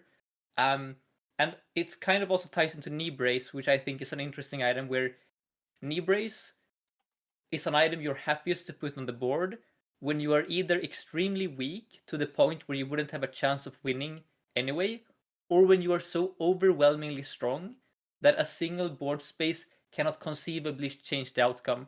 And that's sort of how I treat these other things, like basically just playing for like playing for getting unlucky, like just trying to minimize the randomness or like the uncertainty of outcomes. So doing these temp things, clicking these skills to unlock future pivots, grabbing a knee brace, they're all ways to kind of play around or mitigate bad luck. Like buying a knee brace on day 1 is also a way to play around having a bad board on day one. Because if I have a bad board on day one, the knee brace is like a consolation prize that, yeah, you lost day one, but you gained 100 health. So I don't know. I think that is how I enjoy playing the game. Yeah, and it also gives you like an ahead. out to winning even with a bad board, which is something that's really so like you ever hear the phrase "better lucky than good"? Like it in some sense, it's like what's even better than having a board that like is super good and getting knee brace is having a board that's super bad, getting knee brace and winning anyway. Because now you've spent nothing investing into a good board. You have the 100 HP and you still won. So you have like the best of like all three worlds essentially where like you now get to shop on day 2 with more money to find like a better board than you would have otherwise been able to put together on day 1. Like I've definitely had I had a game recently on Stell where I had a curio coded board on day 1 and we got there anyway, and it's just like that feels incredible because it's like, okay, I know I have a stupid salamander pup in my stash waiting to give my balloon engine 3 extra burn, and it's just like, okay, the fact that I got this free round win plus free 100 HP is actually like so game deciding because I'm now, as soon as I find balloon engine, I'm going to now win every single race because I have balloon engine plus I have extra HP. So it's like in a sense like greeting and greeting knee brace, like they have this ability to pay like double rewards in a sense, and that's, I mean, it's super fun when it happens, but that's just like another kind of extra little caveat I wanted to throw in there, is that like there is like huge upside with knee brace. And I have one more point that I wanted to make about this topic regarding something Sixten said about considering the temp boost versus upgrading items. Like there are some smalls and mediums you can find early on that if you hit the upgrade from a shop, that feels great. But there are also some that just don't matter. You know what I mean? Like there's some silver items that don't really matter about being upgraded to gold because like the increase is so marginal that the temp boost almost covers what you'd be getting regardless. Like the amount of Vanessa weapons that the amount of damage they get from an upgrade is the exact same as the temp damage boost. Like that on these Yeah, earlier or days, less especially. even, right? Yeah, or Or less. less. Yeah, Yeah. like I know there are some exceptions with like Shuriken. Shuriken getting the extra ammo can be huge. I don't want to downplay that at all. But it feels like these temp boosts cover almost what all of these different upgrades give you. That you can use these temp boosts as a way to save the money from upgrading them and make these really strong pivots earlier. Yeah, and Because also a lot of items you have early aren't necessarily items you want forever. So like, exactly why that upgrade that's an item that that's a I'm gonna temp boost. replace? Yeah, Like that's it's temp. Like is getting my seashell from silver to gold. Is seashell going to stay on board, or is this a 4 gold temporary boost that I'm using for 2 days? Like yeah. That is the like thing. upgrading Like, your items is also just kind of a temporary boost if they're not a permanent item.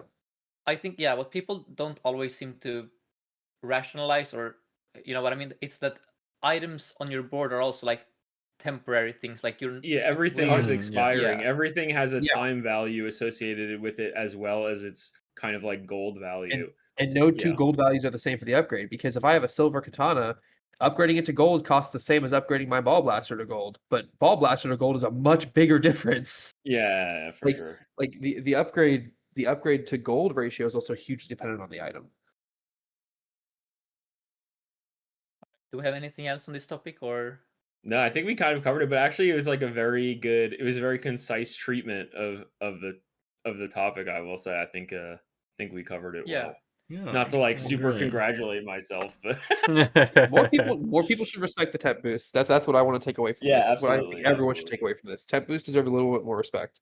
Yeah, Tempest And definitely relax. just Day 4, good. relax. Click that shit. That one's really insane.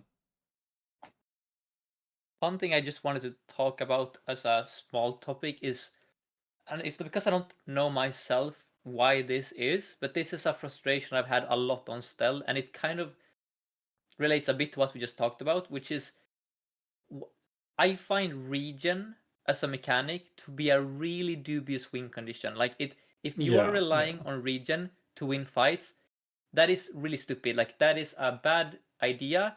you are gonna hate that game. Like the experience of relying on regen to win matches just doesn't work.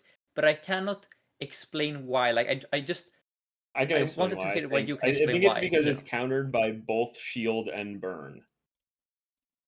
I think it's not only that too. It's we did briefly discuss the possibility of also having this as kind of a contender for the topic, but Regen has a similar issue to poison in when it comes to tick rates effectively, where the biggest potential downside is the fact that regen only goes off once every second, which means that, for example, a common scenario you might find yourself in on a regen board is that you enter sandstorm and the opponent might have burn but not enough to kill you, weapons but not enough to kill you, and sandstorm but not enough to kill you.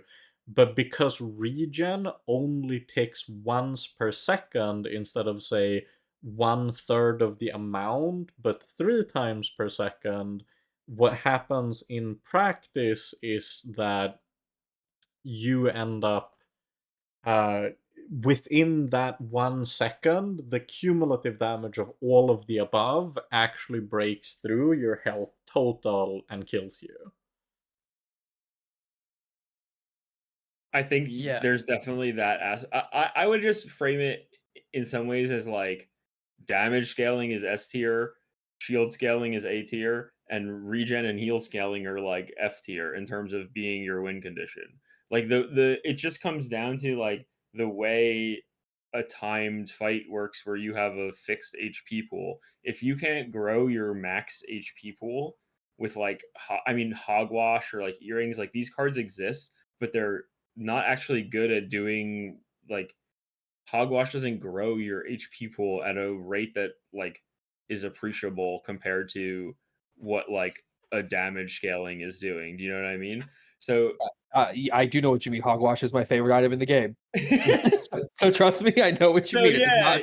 like It's not an amount that actually so it's just so translates to hard to things turn that. that into a win con, right? So I'm Like just because wondering go ahead. if every region item in the game was halved, like we just halve them and we make it tick twice per second instead, but like so it's the same amount of healing every second, just twice as often. No, you know what I mean. Like basically the Yeah, same, yeah, but yes. yeah. So would that fix some of the issues, or do you still think it would be like a dubious thing to It play would around with? Because overall go be ahead. much stronger, not in like every context, but in some of the contexts that would definitely be relevant. Yeah, It you'd have Yeah, fixes because the to shut burn out some of weakness, the but not outliers. the shield weakness yeah, is my what I Yeah. would second say. point was going to be the reason I want to talk about this because I want region to be like I think it's like I something about the idea of just I don't know what it is about region, but I think it's like it is a satisfying mechanic to watch yourself like watch your health bar increase throughout a fight. Like I don't know, there's something about that number going up that is just satisfying on like a human level. The way I like like your income going up is satisfying. I So I wish it was stronger. agree, but I don't want it to be stronger. I like regen, but I think it's the kind of mechanic that if it were too powerful, it would very quickly go from something I really enjoy to something that I kind of find frustrating, I think. I think another important part too is that if it was ever strong enough to be a good like primary win condition mechanic, I think it would then be too oppressive as a supplementary mechanic on other boards. Yeah. Like I That's an play interesting point, yeah. I play a lot of passive builds. This is like weirdly enough, this is like kind of like my only area of expertise in the Bazaar.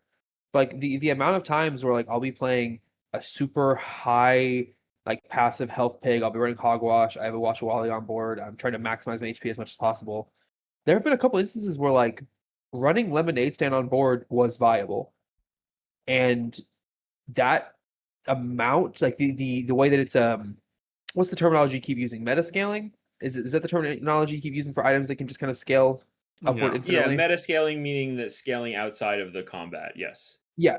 So like that, I feel like was like a great example of like if regen was good, lemonade stand would be too oppressive because it is an item that can just keep going upwards with your health to an unhealthy amount of regen. Like if regen was strong, lemonade stand would be oppressive. I will And just I don't. say this is so funny because what you just did here, that is something that has been happening so much on like during testing and stuff, where every time there is like a proposed change to something, the reason people oppose it is because of a specific pig item. Like this is so funny. It's like every time It's actually something true. Yeah.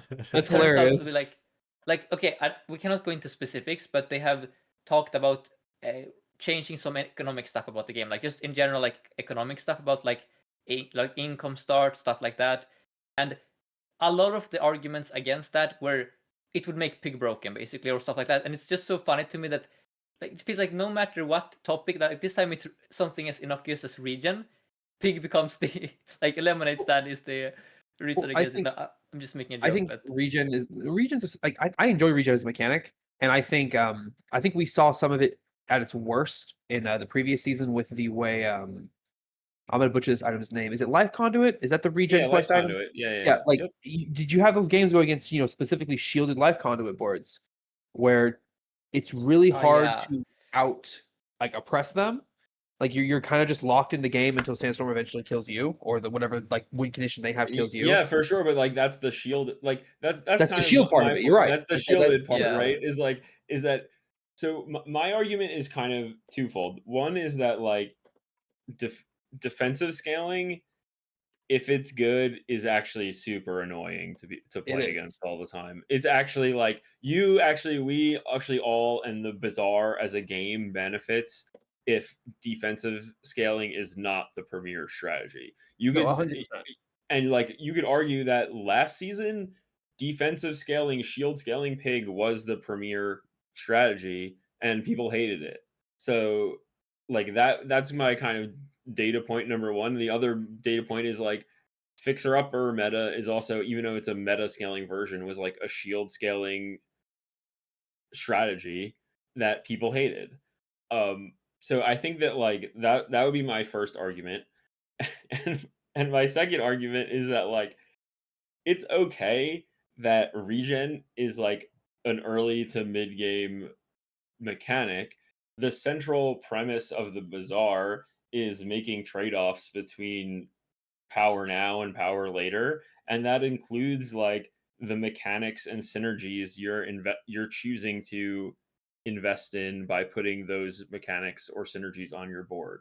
So you choose a regen item, you pick a regen skill, you do all those things with your eyes open, knowing that regen is a mechanic that falls off, and that's part of the mental calculus that you're making when you're picking it over something else, right? And so like to me it's okay that it's bad, it's okay that regen stacking is not a good day 13 strategy.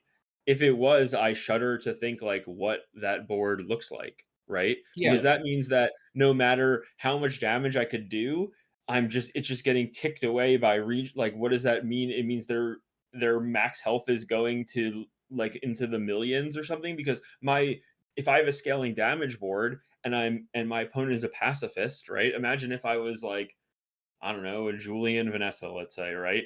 I would be doing millions of damage, maybe. I don't even. It depends. I guess it depends on like what my if I had ammo items and stuff. But like certainly like pig and burn builds and whatever can do millions of damage into the sandstorm if they can survive. So the idea that like a defensive scaling would be better than that, I shudder to think of what that looks like. It means they would literally have to have like a million HP and a million regen. Otherwise, how are they not like No, literally a million, but you I get what I'm totally get what saying, you're right? saying. Yeah, and I personally like one of my favorite examples of like the current state of the game is that regens is a supplementary mechanic, but there's still a couple ways it can be used well, like the diamond skill Essence Overflow for Mac, where your weapons get damage equal to your regen. Like that's Yeah, a it's a great great example. yeah, That's a I mean, I great love example of hey, converting regen into something useful. That's cool. exactly. I think if we Yeah. had more of that No, in no. the game, I think it's fine that it's a That's weaker just mechanic. turning region into damage. That's not like like Right, but I that's see the point. point. Yeah, Instead I of know. regen being the win con, the win Yeah, con yeah. is you find a way to convert your regen into something Yeah, that's yeah. more Oh, I useful. know. Yeah. But that's Does like anyone know the Go name ahead. of the skill that the Myth Keeper from the Greenheart expedition gives you? The poison to shield skill. You know what I'm referring to? No, Oh, I don't know the name of the skill, but I do know yeah. which one you're talking about. You know the skill. If we Hmm. had more things like that allowed regen to be like functional defensively in some way, like if there was a way to take that regen number and pivot it to another statistic somewhere besides just damage, I think that'd be better than just outwardly like making regen stronger. I think giving regen more options is cooler. I mean, I do think it's weird because Mac doesn't have shield items, but I think that for Stell, a skill that converted regen into like plus shield on your item could be interesting. Like that's a way that, or like obviously like the regen to damage at a 1-to-1 rate, that's like a diamond skill, right? Like that skill Yeah. is really strong. But something that converts it to shield maybe at a lower rate could be like a gold skill or something Yeah. a little more accessible. So Or I something do think similar there are to options the there. Well, Walter, Yeah. have you forgotten there is someone in the room here? There is the oxygen tank. What would happen with that skill? Do you know what oxygen tank does? Yes, I do know what oxygen tank does. Yes. Yeah. So I think we shouldn't have a skill that converts regen into shield because then we have a loop on our hands. I mean, maybe it would be a bad loop, but that's. Oh, you mean oxygen mask? Oh yeah, okay. I get those two mixed up all the time. Okay, it's Yeah, fine. yeah. Now I get what Trick you're is saying. getting I'm ideas not. No, sorry. for the Jeopardy. Yeah, now I'm getting I think you're Jeopardy ideas. misunderstanding what I meant. I meant a skill that would be like for like if you have 200 regen, your shield items would get plus 50 shield or plus 100 I shield. see. It's not like Not whenever that it you would regen give you, shield. not that it would like give you shield whenever you gain regen. It would No, Okay, be there's gotcha. that. What's the other max skill? Moth to a Flame, where you have regen equal to half your opponent's burn. Something similar to that. Like yeah, Yeah, your okay, shield, I got your the shield question. items have like Yeah. plus shield equal to half your regen. That Yeah, could be a something way like to that, make exactly. regen functional, but not make it oppressive, which I think would be a cool Yeah. direction to go into. Because I enjoy regen as a mechanic personally. Yeah. Give me a Vanessa regen aquatic item, please, Tempo. I'm begging you. Wait, she doesn't have one? That feels like a Vanessa No. mechanic, like just Vanessa just aquatic doesn't stuff. have any regen except on She like doesn't. what I just need on like tropical island, right? give I me could some. have Yeah, sworn give me some there's like tiny small fish that gives me regen. That's all I need. All my seashell and Yeah. troll boards need is regen, please. Tempo. yeah, that feels like just probably they introduced regen as a item thing with Mac, and then they just never went back and added it to Vanessa like after the fact because I feel like aquatic Vanessa regen just makes sense there. Like it's sort of like regeneration feels like part of the identity of like aquatic pacifist stuff you Well, do. true, like starfish grow their legs back. I feel like they should Yeah, have exactly That's something like just that. how fish works. Like they have like rejuvenative Yeah. properties. It's just how Her fish only- work. Yeah. 1625. Okay. Okay. No, so like okay, to be fair, if you look at the longest lifespans on Earth, you need to go below water. Like they have some crazy evolutionary traits. Like they're like functionally immortal jellyfish plankton are or some shit. outright Yeah, ageless. jellyfish or some shit like that. I'm telling you, I'm not totally out No, of the. I'm on board. I'm yeah. on board. It was Yeah. just too funny. Yeah. And I think like I don't know. I think regen as a mechanic should be brought to Vanessa. That's what I'm gonna say at the end of this. I love regen. Bring it to Vanessa. Give me more than just Tropical Island. Thank you. Also, on the topic of bringing stuff to things, I want to bring flying to pig. I want there to be flying pigs. Yes. I want there to be Yes. flying bees, and I want slingshot to make small things fly, because that's what a slingshot does. So that's my request. We need a flying pig expansion.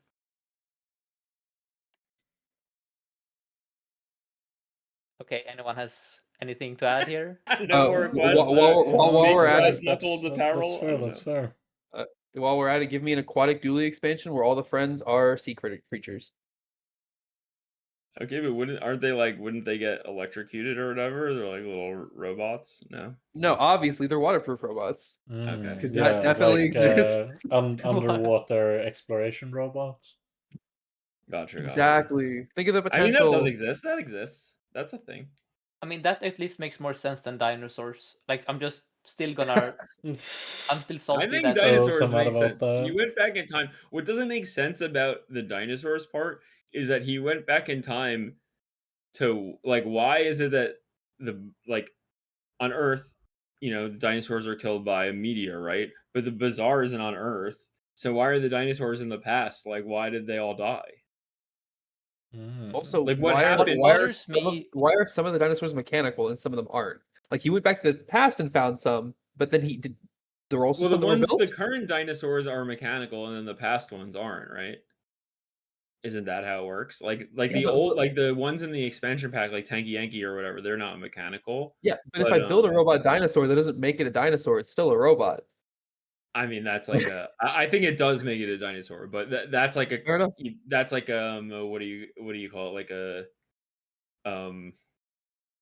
yeah, I don't know. It's like Epistemological debate, yeah.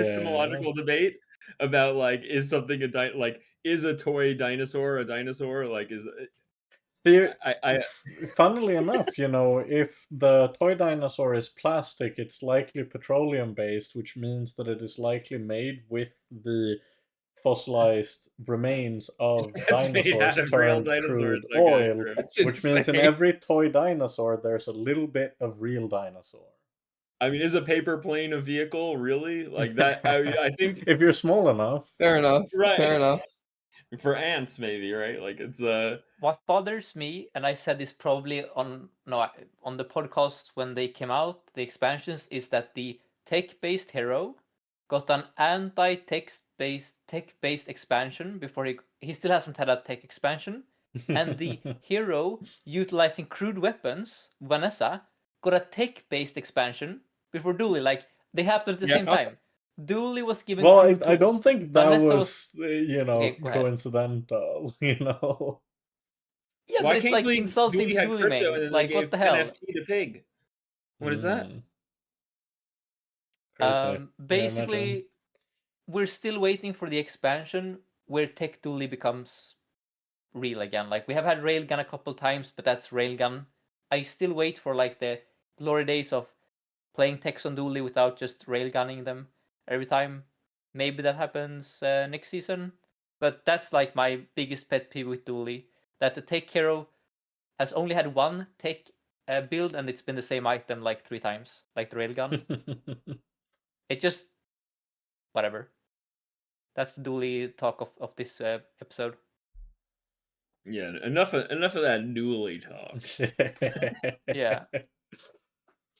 Have we talked about Pig at all this episode? I don't think Anyone any play of us Pig? have really that's been. fine. Yeah, That's fine. have we been like No, playing? Trickster, have Pig you played any much? Pig? I play a lot of. To be honest, I play. I rotate around all the characters, so I Yeah. have a decent. Yeah, I play okay amount of Pig. Pig feels really frustrating right now because if you're not playing property Pig, you're not playing Pig, and that doesn't feel great. I've had like a small bit of toy success, and luxury Kiwas is always going to be luxury Kiwas. But other than that, it just feels very like one note right now. Honestly, even worse than it felt last season to me, because last season the boards, they were always the same, but at least the items might change. This time around, it really is just there's a money tree, there's a laser defense system, and whatever is sending them to the moon. Yeah. My There one is a lot counterpoint of- is I think you could still play squares, and squares is good. Oh, you can. No, squares is good. It's just squares is good to like day like 11 or 12 is in my experience at least. This is something that I wish squares is actually super good even late game. It just you have to become an HP stacker. That is You true. have to play the second like it's not just like, oh, I found my squares and now I'm done. Like you have to keep changing your board throughout the days 11, 12, 13, 14 to keep adapted. Like you go from like a square build and then like sometimes you drop the crook entirely, sometimes you drop the addle entirely, and you just become like a belt lion's cane like one-shotter. And if you're playing the HP stacking game with, I mean, one of the best things about squares is that it fits very naturally with the things you want to do when you're playing squares in terms of which shops you want to visit. Fit very well with both Arms Dealer and Pig's Gym, and to a lesser extent Lemonade Stand. Lemonade Stand is kind of like the more generic version. But Squares is really well positioned to get a really fat HP stack because you can, first of all, you can play belts really easily, and second of all, you want to go to all the weapon shops and you want to go to all the medium shops anyway. And Pig's Gym and Arms Dealer pay you off a lot for that because your best cycling stuff is like medium weapons like briefcase and like Jabalian dagger and stuff. Like there's basically lots of ways to cheat econ and free HP in the like second half of the game when you're on squares that go really well with your existing game plan already, such to the point where like you can just very easily, like you could just regularly be on day 14 like at least 15,000 health, if not 20,000 health, and then you just put a 250 damage caltrops, and like that actually is farming still a lot of the time, like not literally always, but and you can still lose to like money tree pig. I mean, to be honest, like the worst matchup squares has is money tree. That's its bad matchup, and that it really, but like you actually clean house late game against Vanessa and Stell, which is really like, I mean, and Dooley too, but you'll never play against Dooley, so there's no one's playing Dooley. But or if you play against dinos, then that's fine too, because squares also counters dinos, which is nice. So yeah, I'm a big advocate of, if you're gonna play pig, I would say that like dog into squares is I would say the premier strategy if you just want to like narrowly get 10 wins. I do think properties is really good. It's just so inconsistent. That's fair. I think it's probably the gambler in me that says properties is what works better, because like when properties hits, it hits, man. Oh yeah, it's like properties, like the ceiling of properties is like beyond, like leagues beyond where other builds end up. So it But I like guess it's just always not feels needed. like, yeah, I mean it's overkill a lot of the time, but like it's more that like, yeah, like squares is also shitting on Stell late, and squares is also shitting on Vanessa late. I think it's just like a harder, it's like the type of build that you have to play like very mechanically sound, like you have to really min max with squares because you need every little Yeah. point of damage and you need every little point of HP. So that would be that's my squares pitch, is that it's for the min maxer pig, and that property is for the gambler pig. You know what I mean? Like I'm in agreement to this. You're cooking, that's Walter. like the two flavors of pig, right? Is like there's certain pig players who are like, I want to buy, sell every little thing, make every little possible, squeeze every little dollar. And then there's like the kind that's like, who last season was like, enchanted item start, let's get some fiery premium pig, like let's roll the dice, right? That's the two pig personalities. Yeah. And so So what you're telling me is there is the like methodical day trader who reads the newspaper, and there is the yeah, Wall it's Street squares better that unironically. is like Yeah. gambling with stocks. That's the way to, like, there are the two sides of Pygmalion there. The capitalist. I mean, it really is, Yeah. because like with squares, like you have to do a lot of like careful stacking. Like you need to stack flat damage on your Addle, and you need to stack HP, and you need to mind your econ, and you need to like keep track of like how to say it. Okay, you need to keep track of like how you're racing in the fights too, because Stell is really dangerous, and you need to keep like all of your aspects up at every single point of the day. It's very much like fits in line with the rest of the meta, like the small improvements meta we were discussing earlier. Like this idea of like, right now it's really powerful to make marginal improvements on your board every single day. You're going to get tested every single day with a Stell or Vanessa that's going to come at you with a considerable amount of damage, and that amount of damage is it's going up every single day, and you don't like get a day off. You know what I mean? Like there's no easy day in the current meta. And so squares is a build that is good at making those incremental improvements, like because of dog and because of like stacking damage on Addle. So yeah, And that's my pitch for squares. I'd also bring up that I think Freeze Pig is actually a very good and functional board. It is just really difficult to actually assemble the pieces you need. Yeah, good And luck. getting into it though. Yeah. Yeah, no, that's the thing. Is like how I was describing earlier, how making Ellie have potion adjacent items made new Mac builds, not new Mac builds, but made Mac builds more accessible that were difficult to acquire before. It feels like Pig is missing something like that, to where his freeze kit's very strong, very difficult to actually get into, especially with stash based limitations, because you have to be running a competent build while trying to build said freeze build in the background. It's difficult. It's I strong, mean, the but I don't biggest think hindrance was, I think, was moving Cold Room to gold starting, because that was the yeah. item that you most often hedged to go into freeze.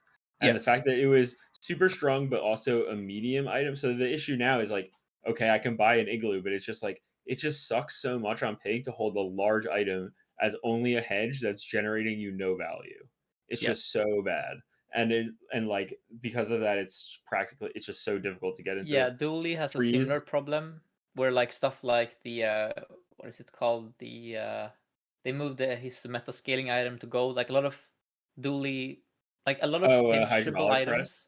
Yeah, like a lot of items that you would traditionally hedge on Dooley were moved to gold, but it's very hard to hedge gold starting items, especially large items or even diamond starting, which just results in you never playing them because you either can't afford them or you don't have a strong enough board to just grab them and hold them. Like you need something that actually improves your board right now.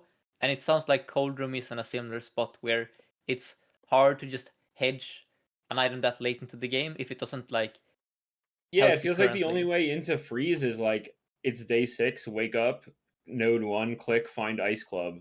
Like that's actually like how it feels. Like you need to have the club first Yeah, because because the club is your payoff. Like the that's club the carries you. Yeah, and yeah. also just because the club carries on day 6, right? Club I just wins think on in day 6. general, like this, the gold starting items that are large should be like payoff items, and then the hedgeable glue pieces or supporting items should be silver or bronze. Like that is how you should make it so that it feels good to play. If you have the enablers be gold or diamond, and then God forbid the payoffs also be gold and diamond, then it's like a needle in a Yeah, it's like haystack how do I situation. find both yo-yo and 28 on day 6? Like it's Yeah, just yeah, you can't it's have tough. both be that rare. Then it's just then you're literally just gambling basically. Like, you're just taking a really big risk for a big chance that you just never see the other item you need. Yeah. So But I that mean, makes sense. Like I understand why freeze pig is less viable now. I hadn't heard this. Like I wasn't aware that they had moved a lot of those items to different rarities because I just assumed it had been nerfed, but I have observed that there's a lot less freeze pig now than like 2 months ago. So it, that's it, interesting. there's no easy way to fix it like with the Ellie thing, because Freya, the frozen item merchant, is a mysterious portal encounter, or it's just incredibly difficult to, Yeah, you know, it's like a yeah, diamond yeah, encounter. It's exactly. not the same, It's yeah. like it is nowhere near the same. And I get that it has to be because freeze is a very frustrating, polarizing mechanic, and it's very strong. But like because of that, there's no good way to give Pig his freeze items any earlier. Yeah, what And they should do is, the like vendor that is like slow haste and cooldown. That is like a less extreme version of like the haste or the slow vendor.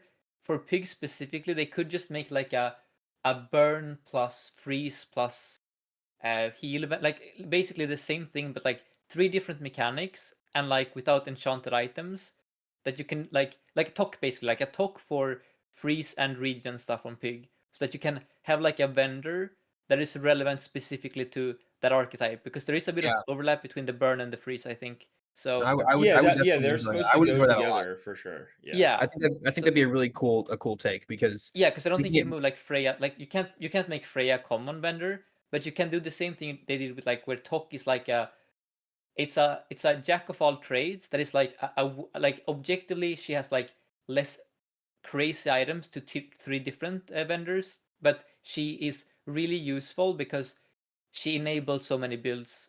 So I think that is what Pig is missing. no, I would very much appreciate that. Because I understand they can't bring Freya to being more common because, you know, characters like Stell, who don't have as many freeze items, it just replaces it with things enchanted with freeze, which would be really bad really fast. Yeah, or Vanessa could force Iceberg. I mean, maybe that Exactly. wouldn't even be that good, but there are dangers with Yeah, that so for sure. the idea of a pig vendor is actually a really cool idea. I actually really like that. All right. do we have anything else to talk about, or do we have any boards of the week? I think that was fairly extensive, and we do Yeah. indeed have boards of the week. Let me I also have some. I didn't know if I should send them to you Oh, or not. I didn't know perfect. how to go Yeah, about that. send them my way. Go ahead. I will do that. Do I send you one or can I send you two? Oh, you can send me however many you feel like, basically. Oh, you are the best.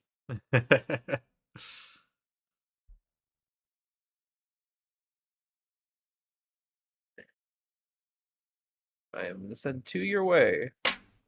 These are two that I would like to talk about, if that's okay. Yep, and we will start off with yours. I'm just bringing them all up. Let's see, here we have Trickster Board of the Week #1. Why don't you run us through it? So this board was an amalgamation of going aquatics early on. Hitting ambergris shop 1 was really big because as I went into day 2, I came across submarine in my very first shop, silver large item on day 2. So it kind of progressed the run into this really hyper aggressive take as many fights as I can because submarine was carrying for a moment there. I got torpedo and the rivet gun from Suds really kind of helped the build go pseudo infinite because once rivet gun went off, captain's quarters went off, juggler kept causing captain's quarters to go off, which would continue to scale the damage on torpedo, which is double scaling now for large items, which I did not know torpedo was changed going into this build.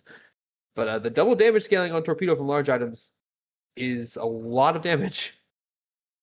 And I was able to carry this build to 10 wins, even though I picked up, I think, 3 skills that functionally don't do anything. So this is just it was a very good time for Aquatic Vanessa, allowing me to pivot into something a lot more expensive because I had extra money from Ambergris. Yeah, I've been just hearing very good things in general about the captain's quarters these days. People seem pretty highly rating that item in particular. I just think 4 seconds on a large item leads to some really silly stuff. Yeah, I can definitely believe that. No, it's a good time. Yeah, then we had the other board from you. Is this Mac board? Yes, this is just the bottled explosion propaganda. This was just the most aggressive one I had ever hit. I think in this build, flying potion is the problem. It being 3 seconds going off, leading with the skill. Is the skill called exploding potions? It's the max skill that charges a Yes, I weapon when you use a believe potion. that Yeah, is the name of it. explosive potions. Yeah. Explosive potions, yes. I think flying potion plus that skill is what pushes this build over the edge. Yeah. But again, it's phenomenal time. You have to do some really strong hedging for it though. Like I took left-handed day 1 without a weapon on board, just for the hope that I would eventually get to this end word. So it's really, really strong, but it requires a lot of patience to be able to build this up in your stash while running something else that can still win days. I Those are my think, 2 boards. yeah, the flying potion definitely feels like I understand why, like, compared to Runic Potion, when they were designing the card originally, they probably wanted to hedge it a little bit on the stronger side, just out of a concern, maybe, that, oh, if we don't do this, what if this item ends up just kind of being worse overall than Runic Potion? But I think Yeah. in hindsight, we can definitely say that it's a little bit on the fast side and could probably very safely maybe have just a second added to it. Yeah, I think It's flying so potion weird. at 4 fixes it. It's Yeah. a weird item for me where it's like quite weak early. Like if you just buy it in the early game, it's not that impactful. But then you're more than happy to just keep it in your stash, and eventually it will just break things open. So Yeah. I'm not sure like if there's a way to make it more playable early while making it less broken late. I'm not Well, sure how I you think it's solve that also just issue. one of those things where, like, I don't think every weapon needs, or every item needs to be, like, equally strong at every point. So I feel like Yeah, but in that It's case, then move it to like fine. silver starting. Like it just having Well, something start at bronze and not be like good in the early game just it's do you like think it's like it's a like weird thing, it's like a right? multicast thing, right? Like the item I mean part of the reason it's strong late is because of the card next to it, right? Is that like compared to if you compare it straight up to energy potion, it's like better than energy potion when you put it next Yeah. to boiling flask like this because Oh, it's just and like it's just an energy potion with half the cooldown, yeah, and I think that that's kind of like why it's so premier in the late game and because I it think like another combines the two things Mac lacks, right? Start time and haste. Those are like his two biggest pain points in the late game, and it fixes both of them, which is maybe that's too good, but yeah, you know, and again, it's the point of this is not be like nerf it, flying potion, whatever, but you know, it's really strong for sure. yeah, and with the transform conversation from earlier, like the new shiny reagent makes it even stronger because it's like that flying pot on board is also shiny because I was able to just go to every single merchant and roll it until I hit the flying. Like the catalyst generators made me give me extra chances to roll for it. It's all the transforming just makes like I guess combo builds would be the correct way to say this. Like how a typical card game would have control mid range. This is more of a combo. It makes these combo builds more viable because you can roll through more stuff to try and find Yeah, it's having your more Yeah. copies exfoliate. of the combo piece in Exactly. your deck, I would say essentially. Exactly. Yeah. right now Yeah. Mac is definitely the most combo-y hero, especially in the late game. Like Yes. most of the strong Mac builds are just about compiling these almost Exodia-like sequence of Yes. events. It is the exact term I You would have can also used do there. Yeah. yeah, you can do the same thing with a vat of acid that just there are really silly things you can do with vat of acid with certain skills where it can just infinitely charge itself.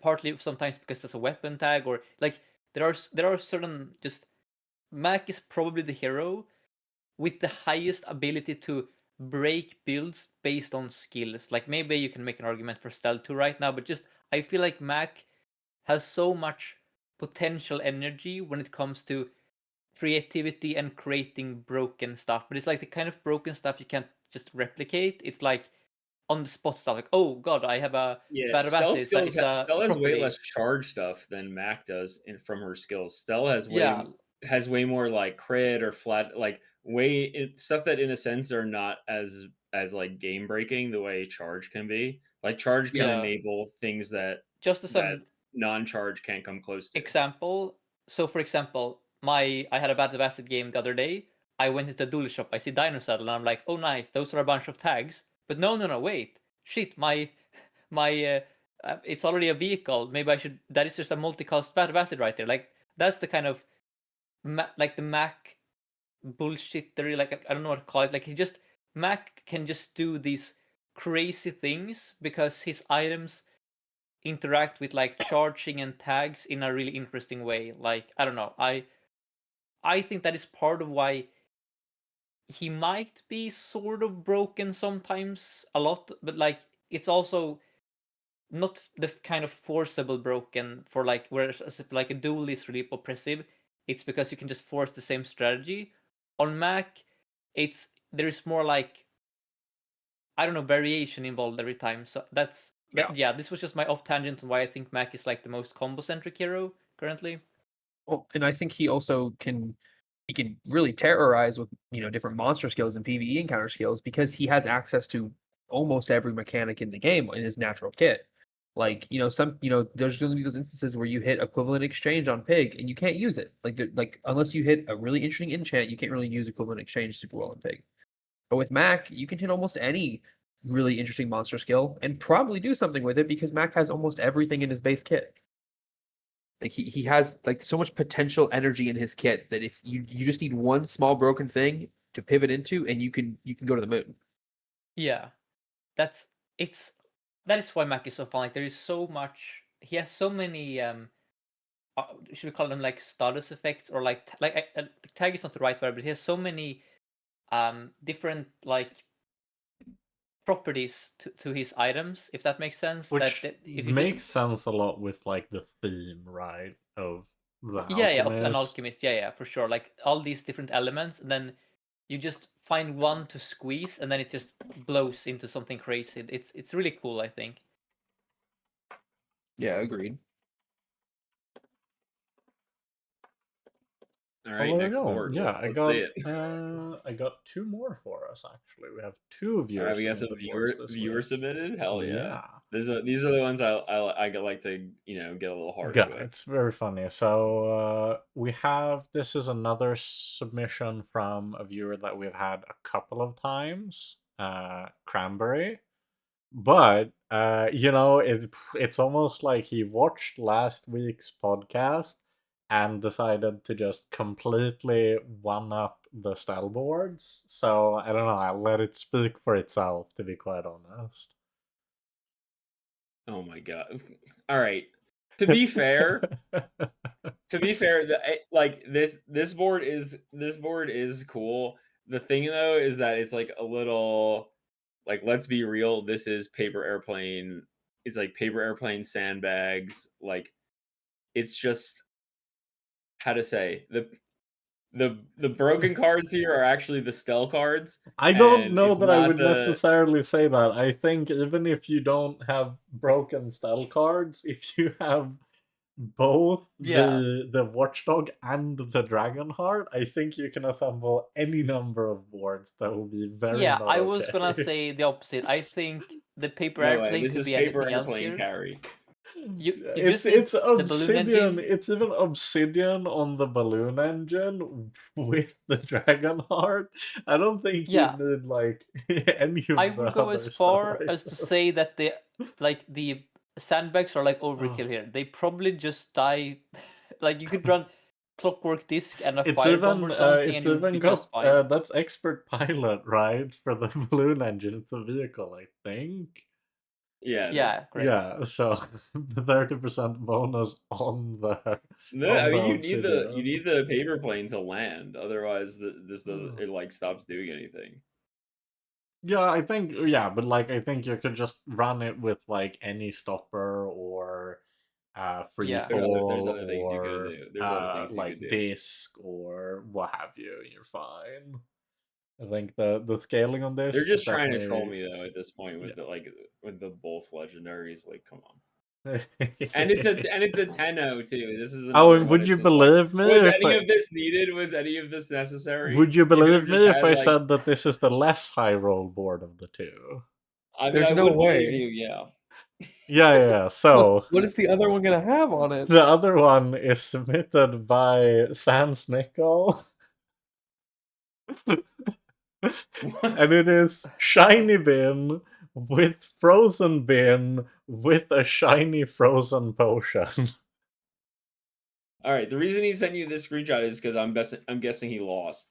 No. He didn't take a picture of the final screen. Sure. He just forgot to take a Okay, picture of the okay, final okay. screen, but he had taken a picture of Can we the acknowledge stash the third before. bin in his Yeah, stash? I suspect that's probably why he had a screenshot of it, because he was probably showing someone and being like, I'm completely lost, this is too many bins, which ones am I even supposed to put on the board, you know? And it's also got I was gonna say the diamond ice claw okay, go on. with Go ahead. the runic potion as well. And the flying potion is shiny too, not just the frost potion. Oh. I was gonna make a been there, done that joke, but I haven't been there 3 times like this, so Yeah. You haven't quite been there or done that, unfortunately. no. Also, the level 19 is also like a great part to look at from this build. Like he's been here for a minute. Oh, he just somehow found more and more bins as time went on. Had a bit of a Mac moment. So what happens when you have 2 of them? Like, is that just for cooldown reduction? I mean, it's just or gonna Yeah, be it's all just for the the potions cooldown are 1 reduction. second And cooldown. Okay, Yeah. okay. so the left bin is shiny, and the other bin is frozen. So it's got the cooldown reduction of 3 bins while also freezing every time you use any potion. Yeah. So I just love the fact that one of the most broken, powerful items in the game is like a recycling bin, like a trash can. Like, that's so Yeah. funny to me. so And what a I'm hearing very paper is airplane and beautiful. trash can. Like, this is Yeah, these are like I the love that. scariest things in the game. And what then I'm like hearing is he lost. Lost. He lost. No. Thankfully, this board did manage to win. But I've definitely been there where like you're just like, holy fuck, I can't believe that just happened, and you forget to take a screenshot of the final board. That's very I mean, relatable. this build still could lose in theory if you just roll into 4 crocodile tears after the first potion activation. I think you might well, still honestly, lose. like this board might just be strong enough that it could carry its way through that just from you would freeze their entire board for so long anyways. Your claw might just one-shot them and has lifesteal, and then you have so much cooldown reduction that even like 4 tiers is gonna go off relatively quickly. Like Counterpoint, this could be beaten with some kind of lethargy thing. With some Yeah, kind of, it's definitely not Okay. completely unbeatable, but it's on the upper echelon, I would say. in Yeah, terms for of- sure. It's 95 definitely insane, Go- but yeah. So basically, 95% of my last Stellar boards at the end game would beat this because I run Lightning Rod, which is That's what I was this, about like, to say. Put this up against yeah. any 610 Oh, board, yeah, he's fine. Yeah. okay. The story This is like Lightning my Rod dream. Lightning is a Rod This for is a me would fair be like, shout. yeah, this would be the dream for me. Like, I'm just looking at this like, oh, that pleases me greatly. But Yeah, yeah, if you no, happen to be yeah. completely immune to and scaling off of enemy freeze, Yes. then this turns out to be perhaps a favorable matchup. Yeah. Oh, yeah, there we go. We got some fun viewer boards. We always do appreciate those. Keep sending them my way. The channel email is fine. You can also just send them to me on Discord or to me or Sixten or even Walter in any of our respective Walter will also be in Sixten's Discord. So any of those places, just feel free to send them our way. We're not particularly picky with it. But that brings us to our socials, and we'll start off with you, Trickster, as you are preparing for kind of your eventual debut, soon TM as we mentioned. Go off and plug both where people will be able to find you and maybe a little bit of a sneak peek if you have any kind of idea what you're planning to start off doing. Yeah, well, people will be able to find me at Trickster, some mess of numbers afterwards. I'll have to go correct that and figure out to be sure. But sneak peek, I mean, I guess the only thing I can say is I intend to try to market myself as the worst best Bazaar player. I'm going to be getting 10-win runs with the worst items in the Bazaar. That's my goal. I'm gonna be getting hogwash 10-0 victories. That's the plan at least. Everything's hopefully gonna go according to plan. And if you ever need to find me prior to that, I am somewhere in Wolf's chat or Discord while we're doing Jeopardy stuff. I am always somewhere within Wolf's walls, I guess. So you can always find me there too. There we go. And what about you, Sixten? You've still been quite stream addicted, I see. Yeah, I've gone hard on the streams because I'm trying to grind as much as possible. So you can find me at Twitch, 2610. Right now, at least on weekends, I'll try and do 2 streams a day because I take a like lunch break. So you can expect to find me between, oh god, what time zone are we in? GMT +1 or is it? I don't really know, to be quite honest. Okay, well, we let's are call in it Central Sweden European time. time. If you Google Yeah, Sweden whatever. What time, you time get our zone are we in time. has been Okay. asked. You know what? I'm just gonna. I don't. Sweden call it time is crazy. Sweden time. European hours. You can find me from about 10 a.m. to 3 p.m. We are in Alternatively- oh, go ahead. Central European Summer Time, which is the same thing as Greenwich Mean Time +2. If they're the same thing, why do we have both? Like, Well, that's no. just So confusing. CEST is Yeah. we are in CEST 0, which is Central European Summer okay. Time, but we are in Gotcha. GMT, which is Greenwich Mean Time +2. So, Okay. So- GMT is the more general one where we are +2 to orient ourselves to that, but CEST is just the time zone that Central European is in summer. We love time Right, zones. They're so great. They never make it a problem to schedule guests that are from America ever, and everything goes smoothly yeah, every we love single time week. zones. We love time Definitely. zones here on this podcast for sure. That helps a lot with scheduling. So you can find me either in the noon time or in the evening time to midnight in European time.